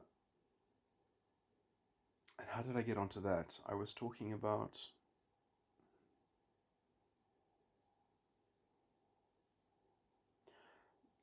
trying to pick up women in nightclubs or something like that. So I would say, and this is perhaps tricky because women are more prone now to having one night stands, but I would say is a healthy midway, the way to do it is, and I do mean this in general, and this is I'll probably get a lot of flack for this because this is a difficult thing for me to say in some sense, because I know that I might not be correct, and this is very particular to the person. And I wanted to start talking about male sexuality in the context of the traditional setup, and why you are set up to fail as a man in sexual terms, in some sense, at least with some of the religious kind of issues of morality surrounding this. So I think that if you are unpracticed or untrained or inexperienced in the sexual act of sexual congress. And I do think that in some sense, see, I can't make prescriptions here, because maybe for some people having sex with their wife only ever in their life is good enough. And in some sense, I think that that might be fine as well. You know, in the future of tools that in which you can learn how to do things, you can supplement your experience with people that share experiences with each other in terms of sharing technique, sharing knowledge about these things. You know, that has always existed. We can always communicate and share knowledge about things. So in some sense, it's not inconceivable that people couldn't be chaste up until marriage. I do always wonder, though, especially in the current context, and maybe it'll always be so, if it isn't premature to marry someone before you've had sex with them. That to me seems like it might be strange. Now, in some sense, I think that this also might, in the current context, that makes sense, but it might not make sense in a future context. Because in a future context, I think it's very much understandable that people's physical dysfunction is something that is either something to be remedied through some kind of psychological therapy or treatment, or some kind of physiological treatment or procedure, corrective procedure, essentially. But, and in some sense, you know, like, I do think that sex does have an element of intimate communication, healing, and creativity and sharing, in some sense, even on a deep spiritual level, on a deep psychological level. Um, but that might be only the case because of forms of, shall I say, inherited burdens or something like that. Or some kind of, I mean, in some sense, I wonder how much sexuality is not instigated by societal dysfunction, that you're not, in some sense, exploring on an intimate personal level the themes of the day in the zeitgeist, that your sexual congress is not perhaps a reflection of something that's sort of carried in the air on the wind, perhaps. Anyway. So there might be an element to it like that. In some sense, there might be controversies, there might be problems that need to be solved, and people are frustrated by the stress of these problems. And maybe sometimes that stress results in the creation of an infant, because sex leads to procreation. And then maybe there's something about that child which has the seed of the answer to the problem. Anyway, so I don't want to, you know, the mysteries of life and such and such.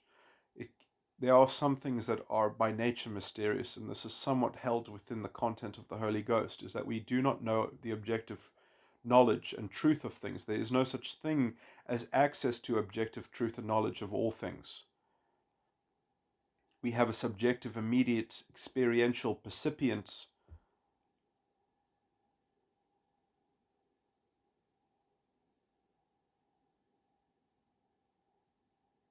Sorry, I said percipient, which is a noun. Um,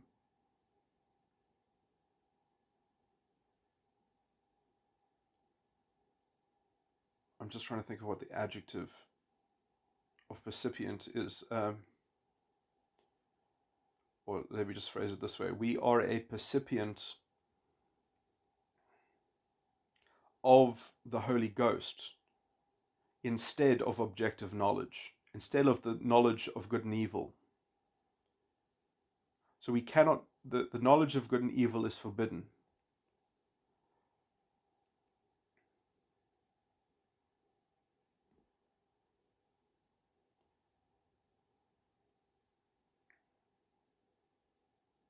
And so I guess that's a bit too vague. It gets, But in some sense, you can know what appears to be good and evil to you in the present, immediate, subjective sense, but you should only act in some way, in a way in which that your understanding is justifiable and you can communicate it, or at least it's feasible within the realm in which you are allowed to operate validly in some sense. You shouldn't basically say, well, I feel like actually if I paid my debts at this point, that right now that feels bad to me, that feels evil to me. So according to my feeling of the knowledge of good and evil, I'm going to renege on my contract to pay my debt. Thank you very much, though. Like, I almost did it, but I realized that essentially I felt like it was evil, so no thank you. Like, that's not justifiable. You can't, you see. So it's like you can have that kind of feeling, perhaps, that you can indulge, but in some sense it would be better not to indulge that feeling, but to investigate it. Um, when it happens, that you would use it. There's a scripture that talks about I can't remember the scripture well enough, but it's the one that goes about redound and uh, running over and about essentially what you do with temptation that allows you to expand your consciousness in some sense. Um,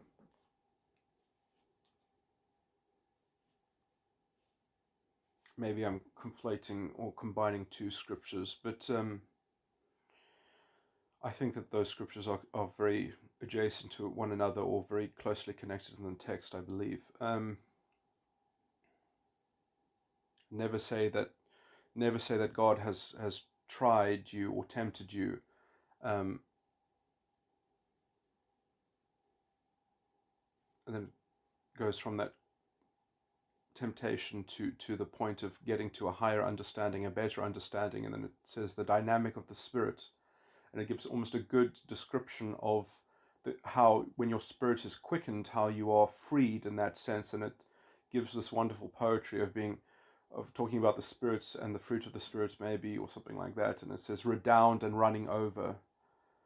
Anyway, it's quite a famous scripture, so anyway, people might know what I'm talking about. Um, anyway,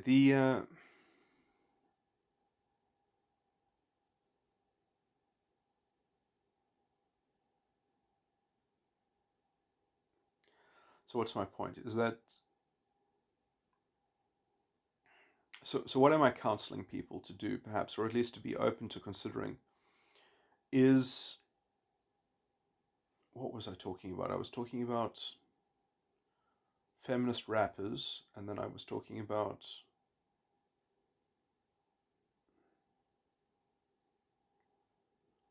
Sexual Congress itself.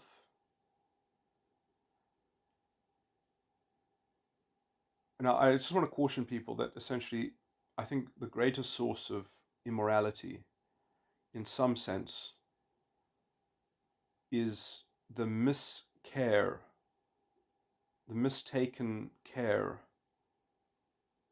of children. And I do also think that abortion is something that is morally questionable, but perhaps it can be overlooked because of the greater problem of generating unwanted population. And I know that's because in some sense I do think that it is so evil. The problem is that unwanted population perhaps can itself find refuge in the world from, let's say, that state of immoral disjunction and, let's say, orphan, that the orphans of care, of misplaced care, can perhaps find some restitution in this world, can find some place for themselves. But it is such a scourge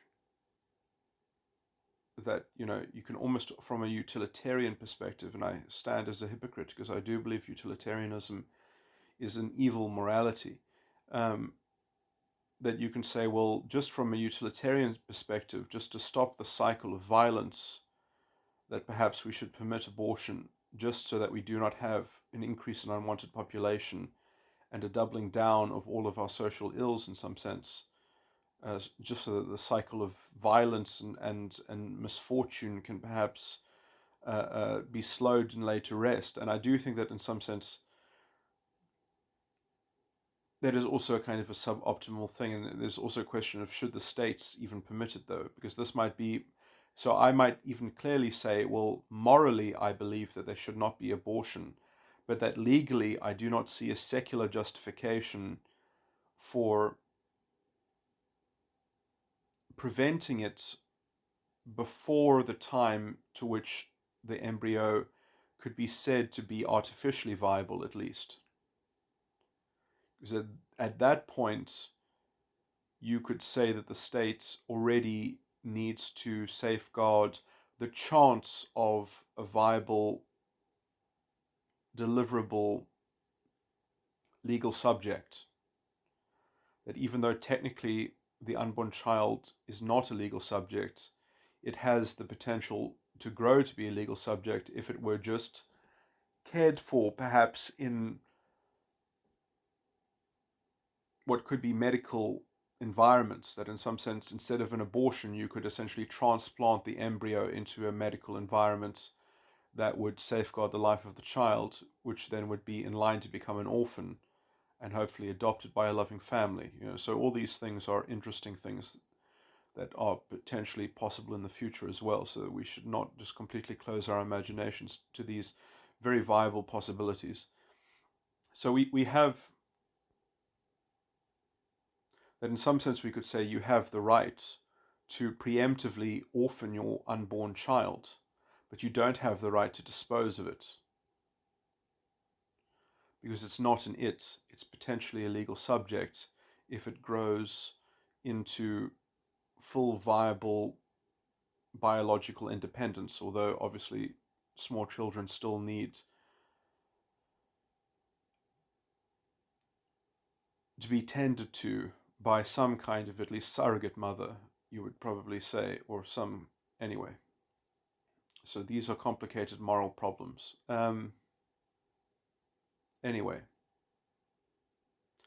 could even say that that could be how legally you could say that you should allow abortion until these technological advancements happen. And if the Christians so wish to, they could demand that abortions now be made illegal, because now instead of an abortion, you could have a forced adoption. You could legally compel the mother to not have an abortion, but instead to go through with an abortion, to go through with essentially an abortion of their parental duties and being there a surrogate to be contracted and then adopt the natural obligation of all the rights and duties that go along with parentage. Obviously, that also leads some kind of moral issue to some degree, because in some sense maybe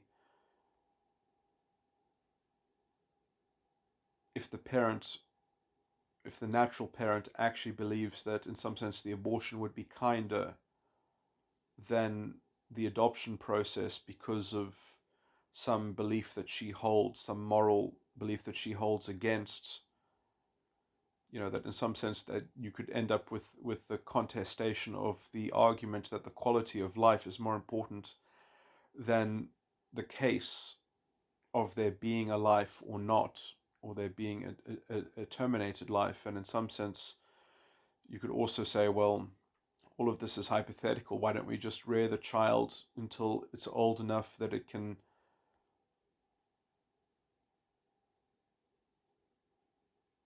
profess if it inclines itself towards suicide or not? I mean, you see how depraved some of this moral logic sort of gets into. That, so when you look at these from all these different angles, you understand why at some point there's a kind of, we actually allow the Holy Ghost to actually say we cannot know what is good and evil. So we respect things, we respect human life, we respect the right to life. And because we respect the right to life, we don't have to go through this kind of moral calculus, which is itself a form of denigrating depravity that lowers us below even how we treat animals, because as we try to even have a sanctity for life, we have a special respect for human sentient life, because we have conceptual understanding and we are capable of having a consciousness that has deliberate choice and deliberate action through our conceptual understanding, and animals do not have conceptual understanding. And although we will give them some kind of sanctity because it is an important example, because although human life is special and morally special because of its sentience, because of its capability of acting deliberately and with free will and with a self-actualized morality, animals do not have that same latitude, or if they did, they would be sentient and then they should be granted special dispensation as much as human rights, and then they would be completely capable of the kind of understanding and the kind of cognition that we have, and potentially some form of in-depth communication. But if we, not just signaling, but actual conceptual communication.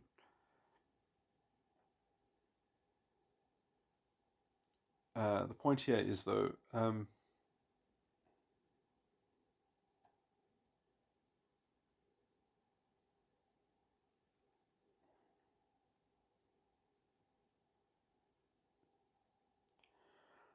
the reason why we care for the life of animals and we sanctify it is because human beings are not just sentient, we are also alive. And for the people that can't understand yet the importance and they haven't unlocked the mystery of sentience, at least the sanctity of life is a general category in which we can use to create layers of protection around the human life. But I mean, I honestly say you can kill 100, 1,000, 100,000 dumb animals for a single sentient being. And in some sense, I would make that trade-off. I really would make that trade-off, except in the case that the animals were themselves the livestock and the dependents of the dependent life substrate that other humans depended on, because there's no point in killing 100,000 animals for one sentient life if you're going to make 100 sentient humans starve to death because of the loss of the livestock or something like that. So, obviously within context. But the point here really is that wanton destruction and torture of animals is certainly, I think, immoral. That's not the point. I'm just somewhat stressing the point that there is a hierarchy of moral significance and consideration, and that demarcation is sentience. Anyway, and sentience is defined by the capacity to have free will, because not all human beings have free will, because they're ideologically burdened and their own mind is clouded, as it were, but they have the capability of attaining to deliberate, self-determined choices and behaviors which they are fully responsible for. To some degree, a lot of people are partially responsible for their own thinking because they are burdened by confusion and, let's say, spiritual enlightenment, something like that. Anyway, moving on. I do think that in this way as well, vegetarianism has done our community and our society a huge disservice, because vegetarianism on the basis of morality has essentially sold the lie that human beings are no better than any other animal, that we are in some sense a kind of virus on the planet, and we are not natural like the other animals are natural. So in some sense that we are morally subordinate to the animals that we kill for food or something like that, or that we eat. And again, and then you get a lot of narrative, half-baked, weird stuff, which doesn't take into account regenerative agriculture, in which it's actually good to have large herds of animals um, pastured and grazing, because that keeps the soil healthy and it makes the soil more fertile. Um, they've even done mine reclamation with large herds. But essentially that's what started the desertification, was the removal of the huge herds. Because when you have a huge herd, you have a lot of hooves breaking the soil, so that the hard crust on the surface, it brings air into the soil, and it also allows water to penetrate a hard clay crust that might have baked itself, that without a huge herd. And then also what the huge herd does is it defecates and it urinates, which are things that make the soil fertile. So it literally, the size of the herd allows for the regeneration of the land. So you actually need intensive grazing with a large herd, and then you actually make the soil more fertile. And it's technology like that, or know-how like that has been lost. And in some sense, the solution is oh, let's just use more artificial fertilizer, let's grow more crops, because you know crops are food which is very low caloric density. So a lot of people, it's very toxic. Wheat, gluten, soy, a lot of these things are very, it's very hard to maintain a high functioning brain on low protein. Anyway, I'm moving on. So moral questions. Because I talked about abortion. The reason that I was talking about abortion,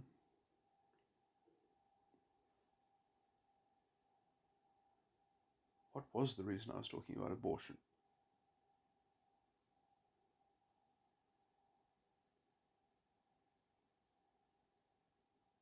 Was it to do with morality or the law?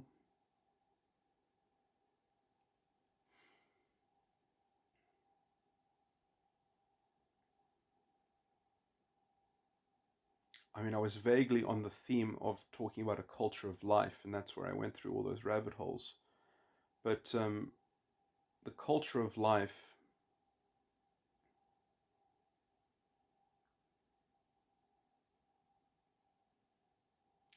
how to get there in a secular way, and I was also talking about via negativa at some point, but I think that's long past.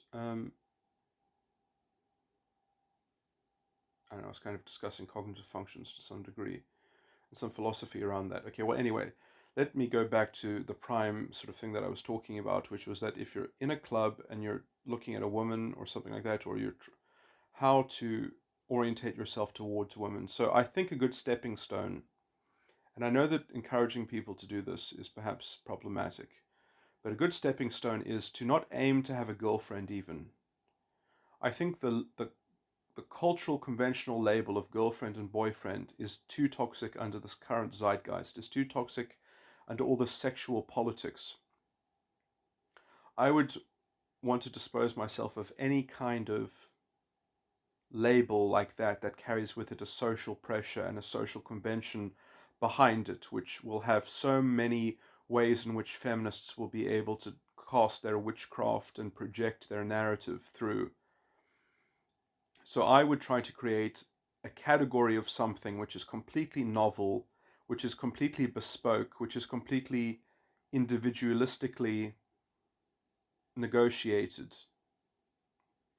And although I'm going to use a phrase which is a commonly used phrase, I hope to use it in a new breath, of fresh air, in a new vogue, in a new way of looking at it, which is that I think especially for men, it's important as well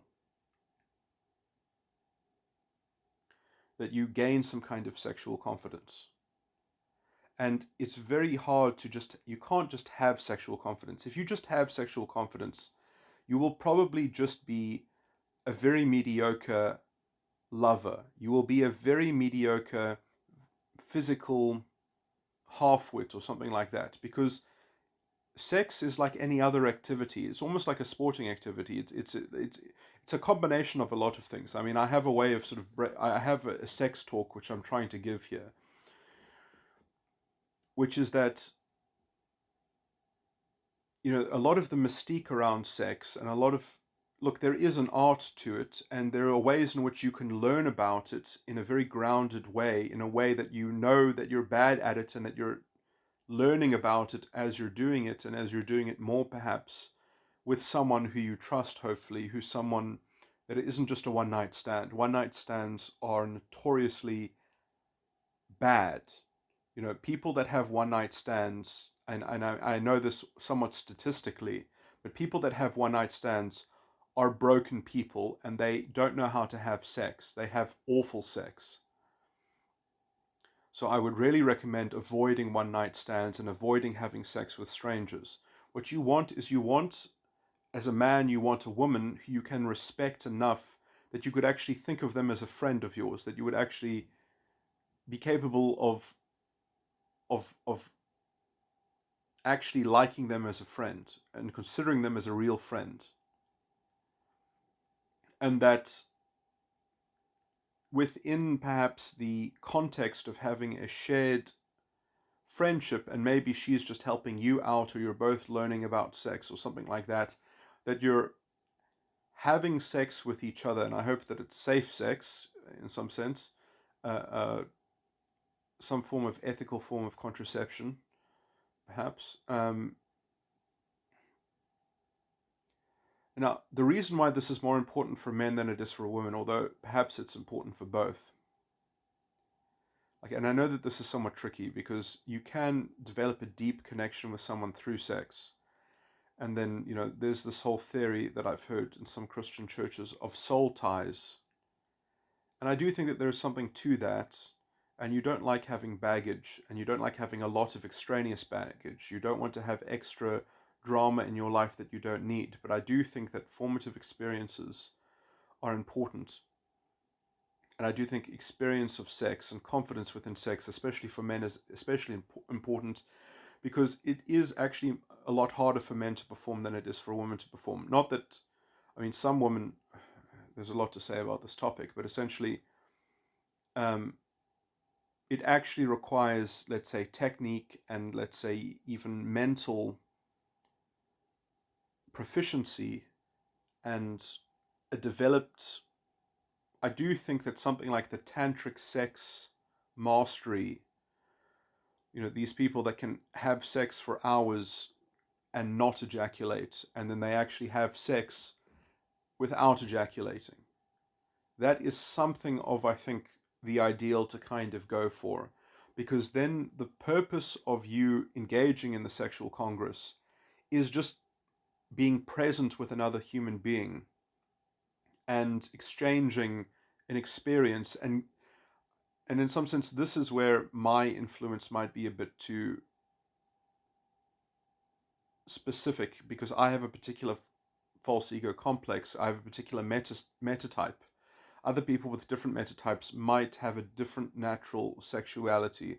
So I don't want to talk for everyone, but I'll just say that in some sense, I physically this seems to align, in my understanding, that sex is something that a man is doing to and also for a woman and also with a woman. But in some sense, all of those three things are present. And a woman can also see sex as something that they are doing to, for, and with a man. But I'm just pointing out that it's harder for men to do than it is for a woman. It is more difficult for men than it is for a woman, because a woman can have multiple orgasms during sex, and that just energizes her. a man can, after a certain level of tantric mastery or whatever, he can perhaps experience something that's very much like an orgasm. It's almost like a feminine orgasm in that sense, that it just gives him energy and he doesn't ejaculate. That happens for men. That can happen for men, but that doesn't happen for men right away. That requires quite a lot of training, quite a lot of physical, muscular sort of thing as well, because just the physical exertion of sex itself. I mean, first of all, the duration of sex. Women, on average, and this might also be because of trauma and because of negative experiences, often need a longer duration of sex in order to actually feel the connection, because they've perhaps had experiences that have been very transactional or very superficial or something like that. Men men can kind of wait that out. You can kind of work through that, because there is a lot of healing that can happen in sex. There's a kind of rewiring that can happen on a deep level. Um, there is something life affirming about the action that is essentially the same action, the same activity as procreation.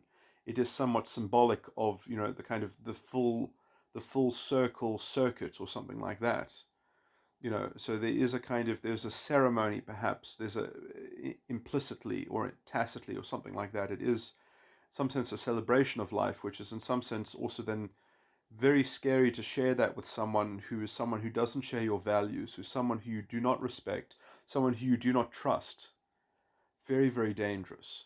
So I do think the bare minimum, at least for sex, should be someone who you feel could be your friend, or is your friend rather.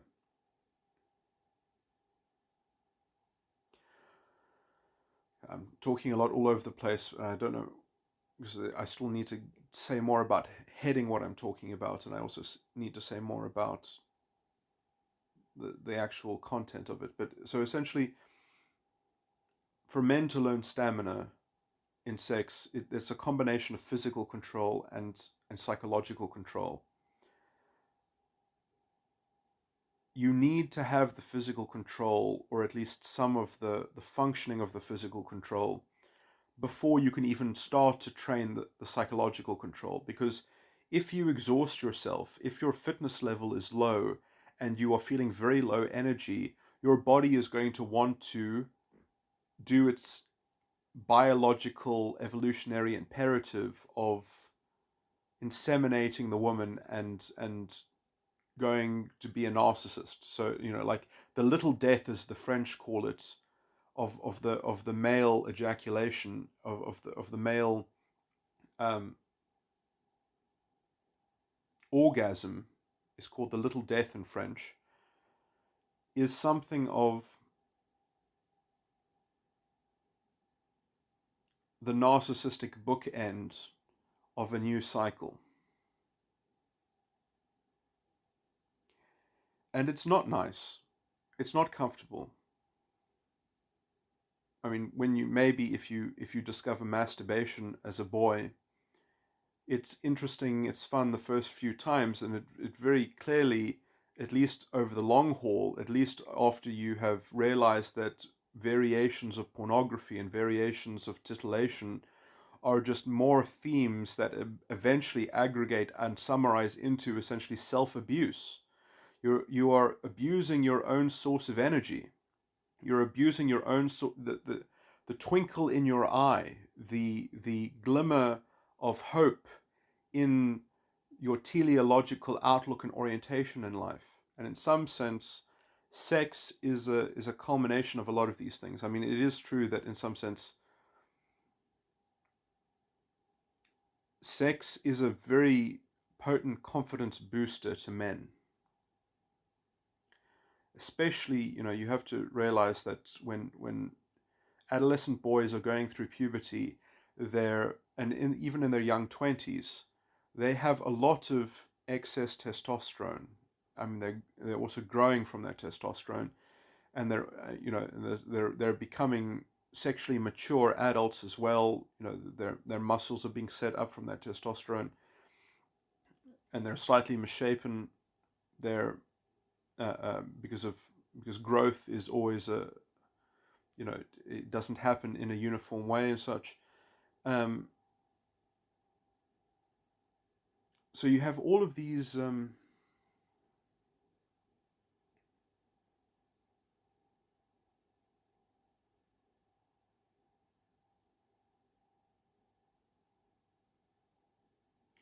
facets.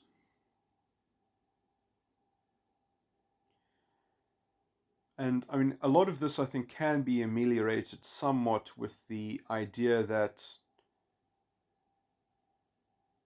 you have a big brother that kind of tells you about this stuff or something like that, or that educates you, or that tells you about the birds and the bees, and tells you about the practical business of actually, because I mean, I haven't given the sex talk properly in this lecture, but I mean, perhaps I should put that in another recording so that it's more condensed and it's more practical. And this is the kind of the esoteric theory around it, and then a kind of a practical primer on the nuts and bolts of it, as it were, and developing and learning these kinds of techniques and things like that, and self control. Um,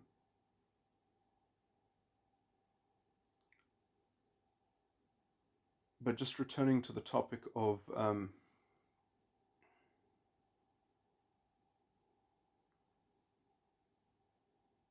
the masculine insecurity is to a large extent part of what I would call this war between the genders of, let's say, blaming the patriarchy for everything, but in some sense the patriarchy was set up by the matriarchy and has always been at the behest of the matriarchy, which I think even ontologically probably developed first.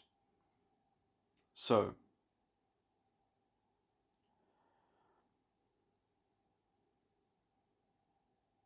because all women had when they were gathering was talking with one another, whereas men, when they were talking on the hunt, they were doing so, with they had practical challenges to overcome. In some sense, women just needed to repeat something algorithmically that had already been discovered or something like that. Well, I mean, not that they weren't gatherer discoveries and advancements in probably, I mean, in some sense, the whole agricultural thing probably came from the female side of the equation. Anyway, at least potentially. Um, so anyway, my point is that returning to the traditional deal between men and women, the unfairness essentially is that men are almost told this lie that their sexual ability and performance is a reflection of their feeling of love and care. And then they are also told that their performance is something of, it's on them. Like the woman doesn't take responsibility for communicating about or even co-creatively discovering ways in which the mechanics of it are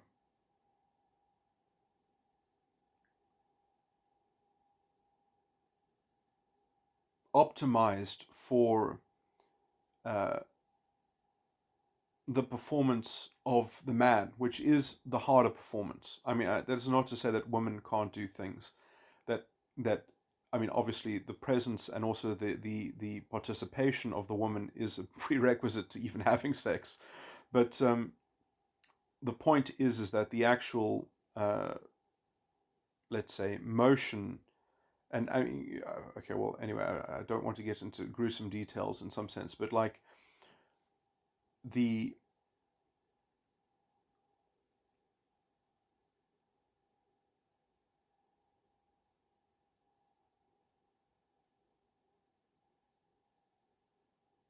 I mean, to put it bluntly, a lot of sex is like mechanical engineering. And in society, this mechanical engineering feat is treated like magic. And so men are treated like magicians. And then they walk into an examination hall, they walk into an examination room, and then they say, sit down, you're going to do your exam on mechanical engineering. And the invigilator is a woman. And then as he's writing the exam on mechanical engineering, the invigilator says, this doesn't look like magic, you're supposed to be a magician. And that is that's the general problem that I'm saying that is levied against men. That somehow their technical proficiency in something that is very mechanical and also very bespoke, because men and women, when they couple together, there is no uniform coupling. The difference in ratio of the height between the particular couple, between the man and the woman in the particular couple, is going to mean that certain things that even work for other people won't work for that couple. Different angles, different geometry, different, and then fitness and strength, or depending on who is doing what, or who is in the active role and who is more in the passive role, or something like that. And the so a lot of these things is like, it's incredibly, in a gruesome way, it's very almost practical and political as well. Then as well, if other people are going to bring feelings into what is a very technical enterprise, you can't do anything. So you get these people who are very in, enthused and infused with a enthusiasm which is based on romanticism. And sex is can be very artful and romantic, but it is in a very very gritty way, in a very visceral way as well. And in some sense also, I think you can't even know what I mean until you've had good sex. And in some sense, you you can perhaps never know that you've had good sex or not if you've, like, in some sense, this is going to get a little bit nasty to say something like this, but in some sense, if you've been with a woman and that woman has never had a decent lover in her life, then your performance gets validated, and now you're basically a mediocre substandard man, but you think you're bog standard average or something like that. So this is how mediocrity gets sort of passed on into a system in which, who raises the standard, especially in a culture of one night stands, or let's say hollow, fickle. I mean, now the new generation is almost completely asexual and sexless. I mean, they have completely desexualized themselves.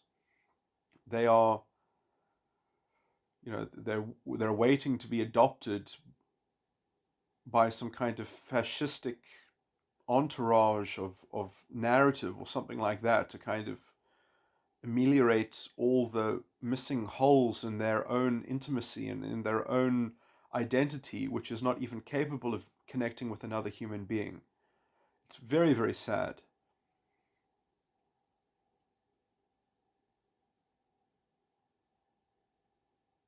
There's this kind of moral philosophy. Now, I don't know if what I'm saying is the correct counsel to make, especially, in a world with sexually transmitted infections and the risk of pregnancy for people that are not established enough or responsible enough or capable of maintaining or caring for a child, which might lead to an abortion, which I do think is morally problematic. But I do just want to point out something. Adultery in the Bible, just from a Christian perspective, adultery, I do not believe, is premarital sex.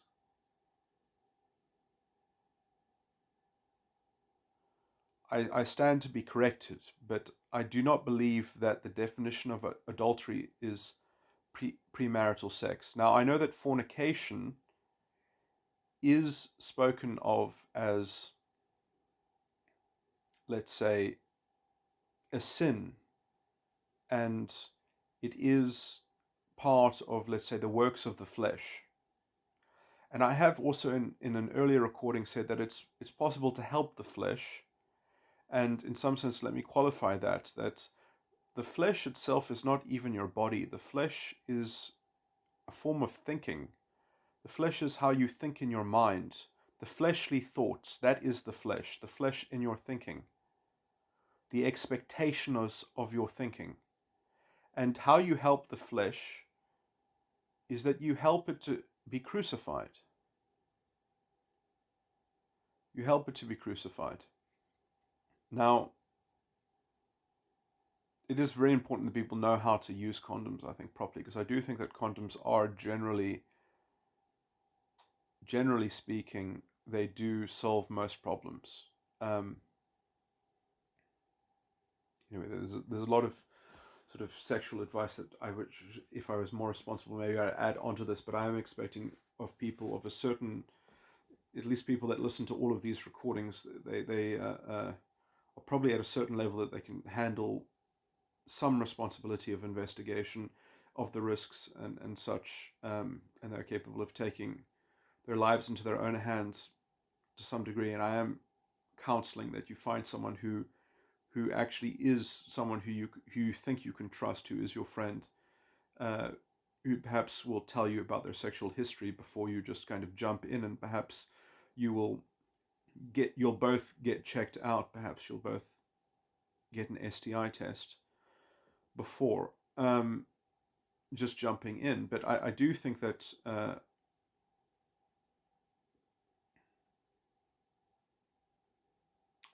this is something of akin to the skateboarding in Jordan Peterson. I mean, obviously, I don't want to say Jordan Peterson is telling you to have premarital sex. I'm telling you that it's worthy to have sexual experiences of this kind that I have delineated and qualified in the way that I have done so. But I think that this is how you grow to maturity in some respects, and I think it is important for a man. And perhaps it is dangerous for a woman to do this for too many men. I do think that there needs to be some commensurability between the idea of that the number of women that a man is with and a number of men that a woman has been with in her life, that I think roughly those things should somewhat stack up as being commensurate numbers, and they being numbers that sort of fall within at least two hands, I would say. Perhaps within one hand, shouldn't be more. And in some sense, I think if you do it right, then I think you wouldn't need more than one hand, perhaps. But I mean, these are things that you can't really prescribe. And some people will perhaps want more or need more, and some people will perhaps need more, need less or want less. So I'll just put all that out for someone's personal responsibility to take the mantle thereof. But did I finish the point?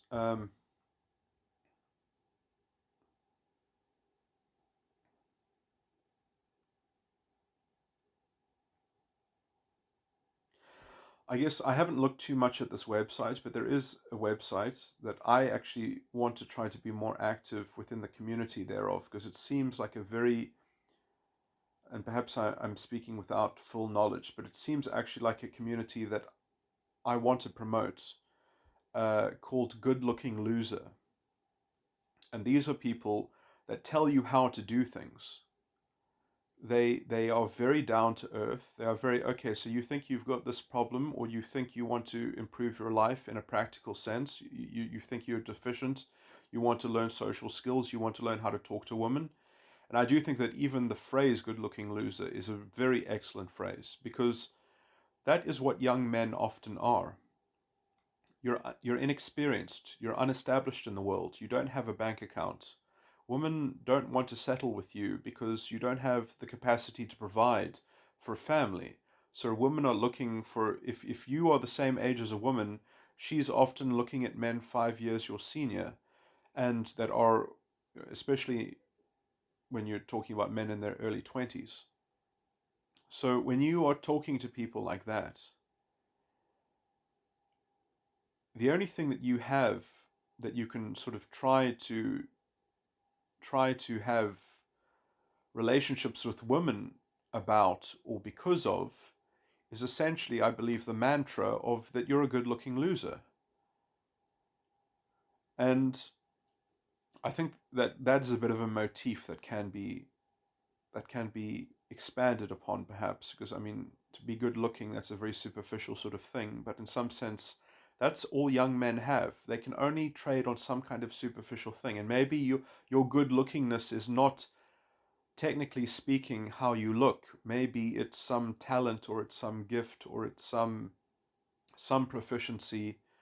If it's something that you excel at, I mean, this is the Elliot Hulse talks about this all the time on his YouTube channel, which I haven't spent that much time watching. But the magician, the king.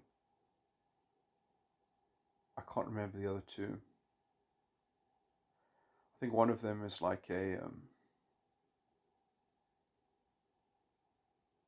But like there are four male archetypes that kind of symbolize. Um, like the king symbolizes charisma. The magician symbolizes some kind of technical proficiency. Like Einstein was a sexual symbol in his time.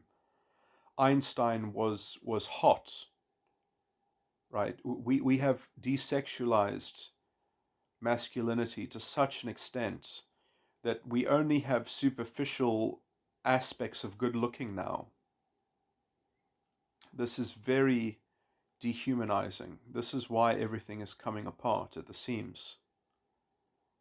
Um, this is why nothing. This is why the center cannot seem to hold.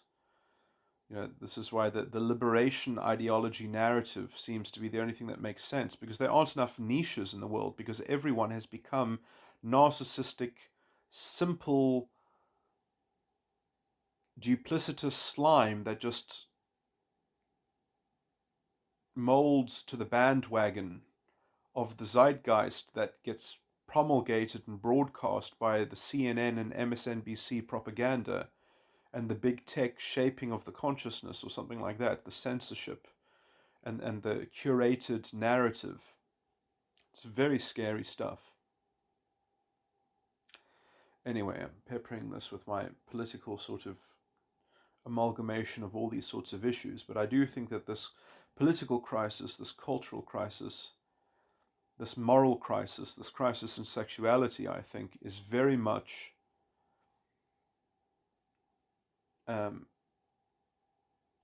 connected.